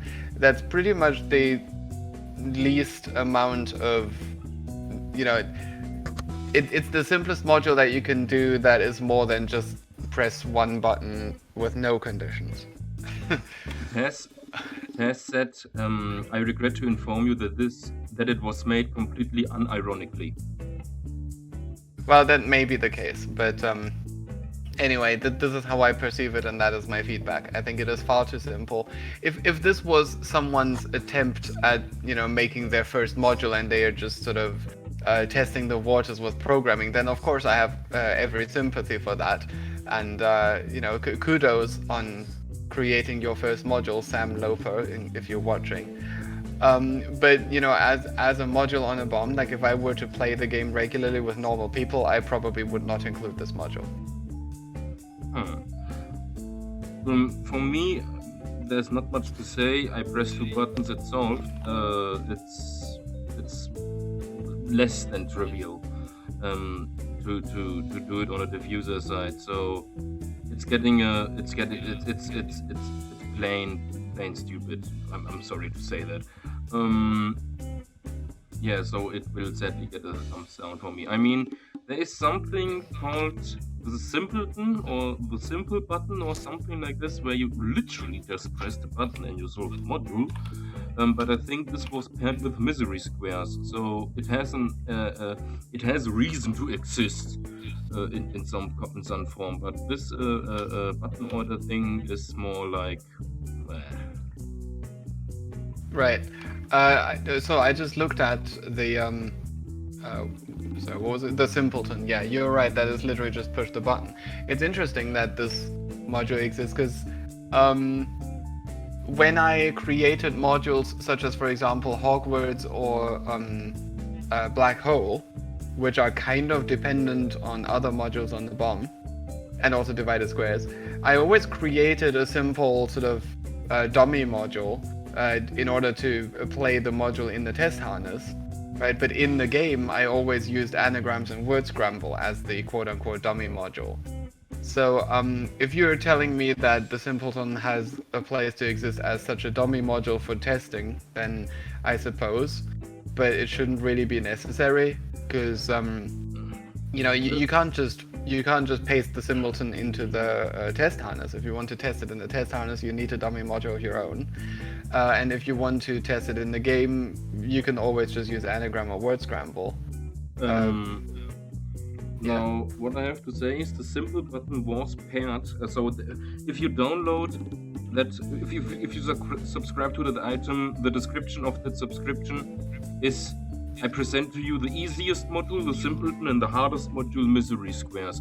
So I think that was the idea behind it, to present the hardest and the easiest module, because misery squares is you basically have to fight an 8x8 grid of different colored pixels in a 1000 by 1000 grid of pixels in an image. Okay. It's more or less tedious than hard. But I think we will get to it when we do our next stream, or one other stream. And okay, let's continue to the next module. Right, Eterna. I absolutely loved it. That is brilliant. That is a really good idea. So Yes. the challenge on the diffuser is to get the timing right, and the expert, determines those 4 numbers from the colors. Yeah, I think that's a pretty good example of what KTANE modules should be like. There is this division of responsibility between the 2 players. You do need to communicate at least something, which is the colors of the arrows. Granted, that's not much, but a module doesn't always need a huge readout. And the diffuser can do this while the experts are busy with other modules that are more expert heavy. So I want to see more modules like that. Yes. My opinion on Eterna would be that I really like rhythm games. I play Osu, I play Dance of Fire and Ice, I play Stepmania, and I really like these rhythm games. And seeing this in KTANE is really interesting. It's a little bit sad that you only have to press it 4 times in the 32 measure thing. I would like it to be more like you actually have to click every beat on time in the 32 beat set, because it's not really that hard. Come on. And but overall, I think it's a good module. So thumbs up. If you were to press just every one of the 32 beats, then what's the challenge? That's there just is pressing a button 32 times. Yeah, but there are diffuser-only modules to take harmony sequence. What's the hardness in I that? suppose what you could do is you could make it so that you have to press all 32 except for the 4 that the expert has figured out. Yeah, that would be something. Yes. Yeah, that would be a possibility, but I think the module is fine the way it is. Alright, next one. Now the next one was Festive Jukebox, but there are already 3 jukebox modules, and the one I'm looking at here is not one of them. So they are the Jukebox, which is the original, the Festive Jukebox, and Weird Al Yankovic, which is the 3rd one. So my feedback on this, well, here's the thing. The author has... okay. So first of all, the manual that you saw me use is a good sheet. So the original manual is like this. It lists all of the songs that are on that can appear on the module, and a bit of lyrics. And then you're supposed to find the bit of lyrics that has all 3 of the words that were on the module. And even in the original manual, right? Let's go to the Festive Jukebox, which is the one that we were playing with. So even here I could press Ctrl F and find the word sang, and find that, that is the only one that has the word sang in it. The author of this module has decried this practice as cheating. They've said that even using Ctrl F on his own manual is cheating. I don't agree with that. I don't think that, if your module can be made easier by using, technological means, then I don't think this is a weakness in the expert that they use the tools that are available to them, but rather it's a weakness in the design of the module that it enables that. So on top of that, I've created this good sheet which lists only the words that can actually appear on the module, because some of the words, like for example in this one that had sang, you will notice that it says "It was Christmas Eve, babe," right? But it turns out that the words Christmas and "it was" can never appear on the module, right? It's either one. It will always choose 3 out of these 6. So using that, this sheet can vastly simplify the task of looking for the lyrics. So given that, I think the module is a bit too simplistic, because this reduces it basically to a lookup, and I prefer to play modules that have an actual challenge in them that cannot be shortcutted in that way. Goofy? My opinion on Festive Jukebox is, it's for the diffuser side, it's nice to hear the music playing, and it's not really hard a module for the diffuser. Give the expert the 3 words and then click the 3 buttons. So from my diffuser side, I will give it a thumbs up. I always like to see a jukebox. I like music. I like when music plays. There you go. Okay. The next one is regular crazy talk. Now, before I go into this, I should point out that we have multiple modules that have names that are variants of Crazy Talk. We have Crazy Talk with a K, we have K-Mazy Talk, Insane Talk, Crazy Talk spelled with a K, regular Crazy Talk, and then there's also standard Crazy Talk, quote Crazy Talk, end quote, Kilo Talk. All of these modules are okay, so regular Crazy Talk is the second in the series, right? Crazy Talk was the first one that was made in 2016, as you can see here, and then regular Crazy Talk was made in 2018, December 2018. After that, people went completely overboard with this. Completely bonkers. Yeah. So the idea in regular Crazy Talk originally was that, because the original Crazy Talk really only requires you to read out one sentence and then you just get those two numbers. I wanted to have a module where you would potentially have to read out multiple sentences, and of course I wanted more sentences so there's more potential for confusion. And I made all of these sentences something that the diffuser could say, so that there is a potential confusion between whether you're reading it out or whether you're saying something pertaining to another module.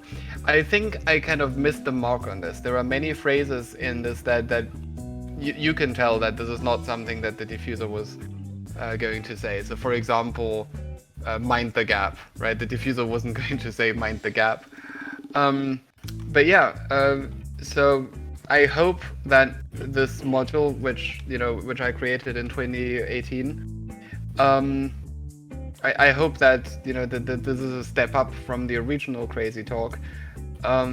But yeah, it's not much of a step up. It's just different phrases and the potential of having multiple phrases instead of just one. My opinion on Crazy Talk would be that it's regular Crazy Talk. Regular Crazy Talk. That if the expert is not familiar with it and the diffuser is also not familiar with it, there is a high chance of disambiguity. And I don't know how to.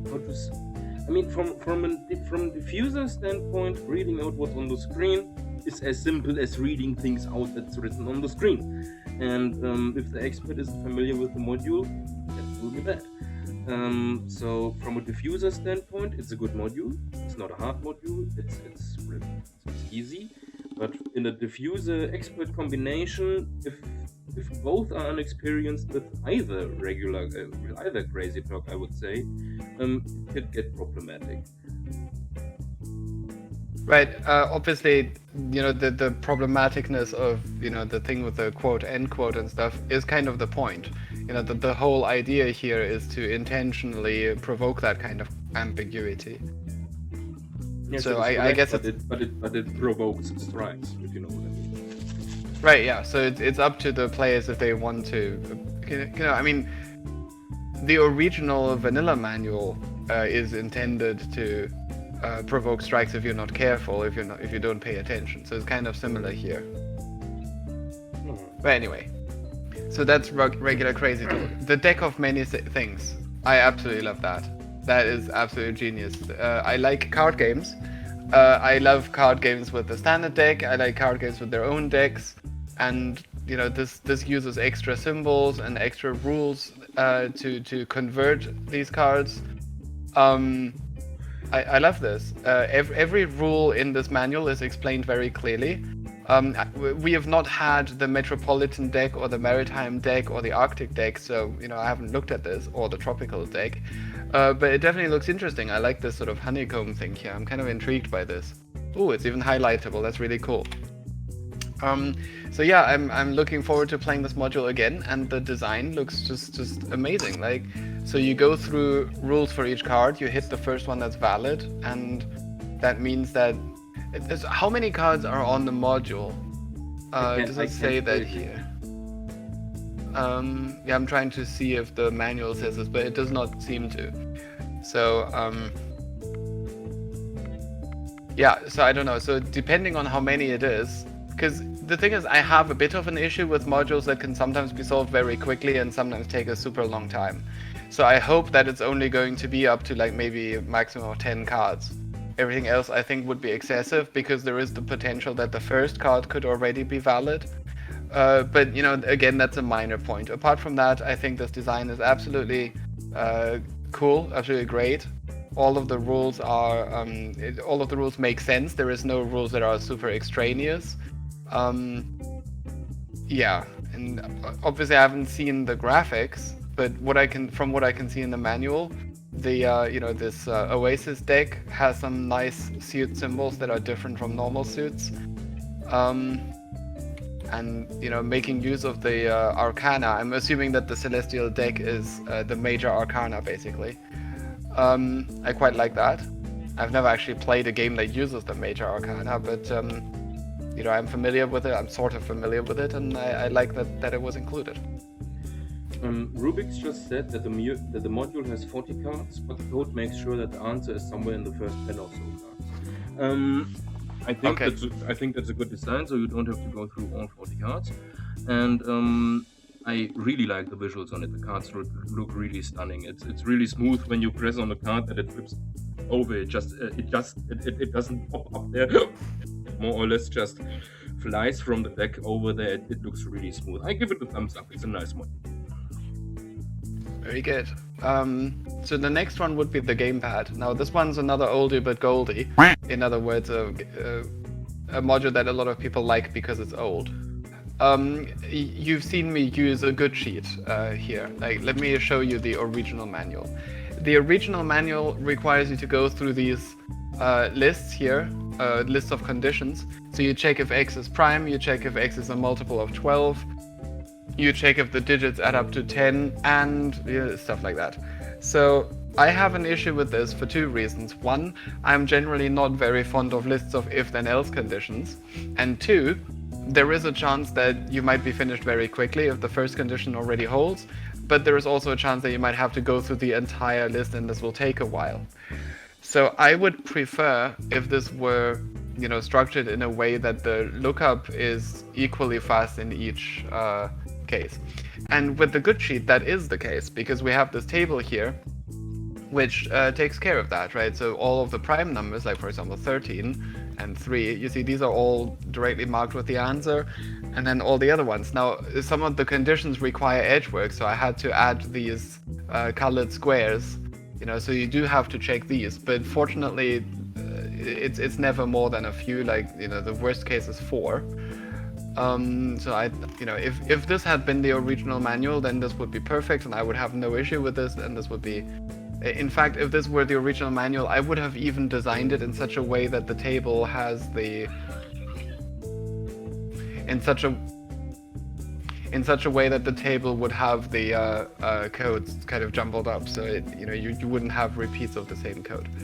Right, that's basically it.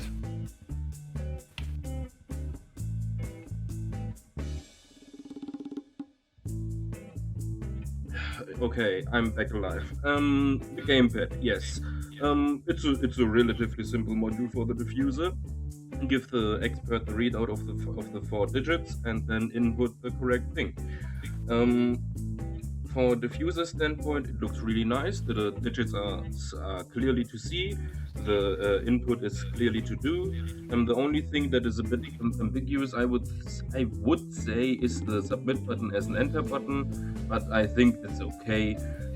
So for me, it's a thumbs up to the game set. Yeah, that's a good point. I remember being confused by that when I first played it, that the submit button looks very similar to the backspace button. But that's a minor point. Once you know that, you can deal with that. Next is the iPhone. Do you want to go first on the iPhone? Yes, the iPhone is a very interactive module for the diffuser.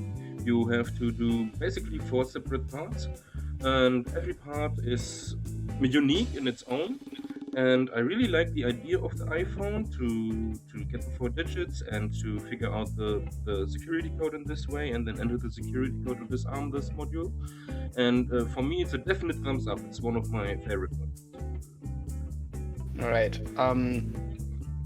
I quite like the individual ideas in the module as well, but I am not sure if I'm such a fan of having multiple different sort of sub-games in a single module, because each of these apps, like Angry Birds and Tinder and stuff, they could each be a module of their own. Right? And to pack them all into one module means that you basically now have a module that is explicitly and intentionally 4 times a normal module.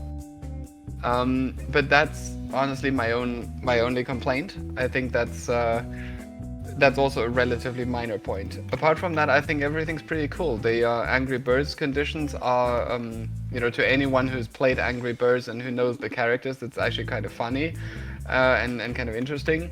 I suppose actually I might complain that this is basically a list of if then else. So, I'm not a huge fan of that. Maybe there could have been a better puzzle here. Like, for example, you have to press the one. If you have a pick, you have to press a pick that is above a bird, unless the bird is, something like that, and then you have to like figure out which one, whatever. That's just, an idea that came to me just on the top off the top of my head. Some of these obviously are a little simplistic. The messages thing, probably if that were a module by itself, it would be too simple. So I guess that makes sense. Yes, I just wanted to say, if all 4 games were modules on their own, that would be 4 very easy modules. Yes. In a whole, it's really good. Rubik's just said that Odd One Out is basically 5 mini puzzles too. So I can comment on that afterwards, but let me just quickly finish. I think the Tinder part would make for a good module by itself. Maybe if the Tinder part were replaced by something less laborious, or maybe if the Tinder part was literally only 1 stage, maybe that would be fine. So if the Angry Birds thing was more puzzly-like and the Tinder part was less laborious, then I think this module would be fine, because then the 4 parts play well with each other, and so that's basically it. I'm not sure how to feel about the idea that you have these the codes that you can use to get a digit from the pin at the cost of a strike. It's interesting, because when Royal Flush organized his competition, some people used this to save time. They intentionally did the iPhone last and then saved time on the Tinder by using the strike penalty instead, which makes no difference near the end of the bomb. The reason I'm not sure how to feel about this is because ideally the goal of the game is to play the modules without a strike. And to intentionally invite the player to take a shortcut that gives you a strike, I don't know. I mean, it's creative, I'll give you that, but I'm not sure if it's in the spirit of the game. To the Odd One Out thing? Right, so regarding the Odd One Out, I intended to turn it into a single stage, but people revolted. See, initially I made it 6 stages when it was a manual challenge. I wanted people to be able to figure out the stages on a single module, and I wanted to have a sort of meta stage at the end. And my intention right from the start was to remove that meta stage and to have only 1 stage. But people revolted, so I left it. Okay. What would be the next one? The next and the last one is turn the key. Okay, good. Turn the key. Expert side, there is none. And diffuser side, well, if you miss the spot, you get a strike.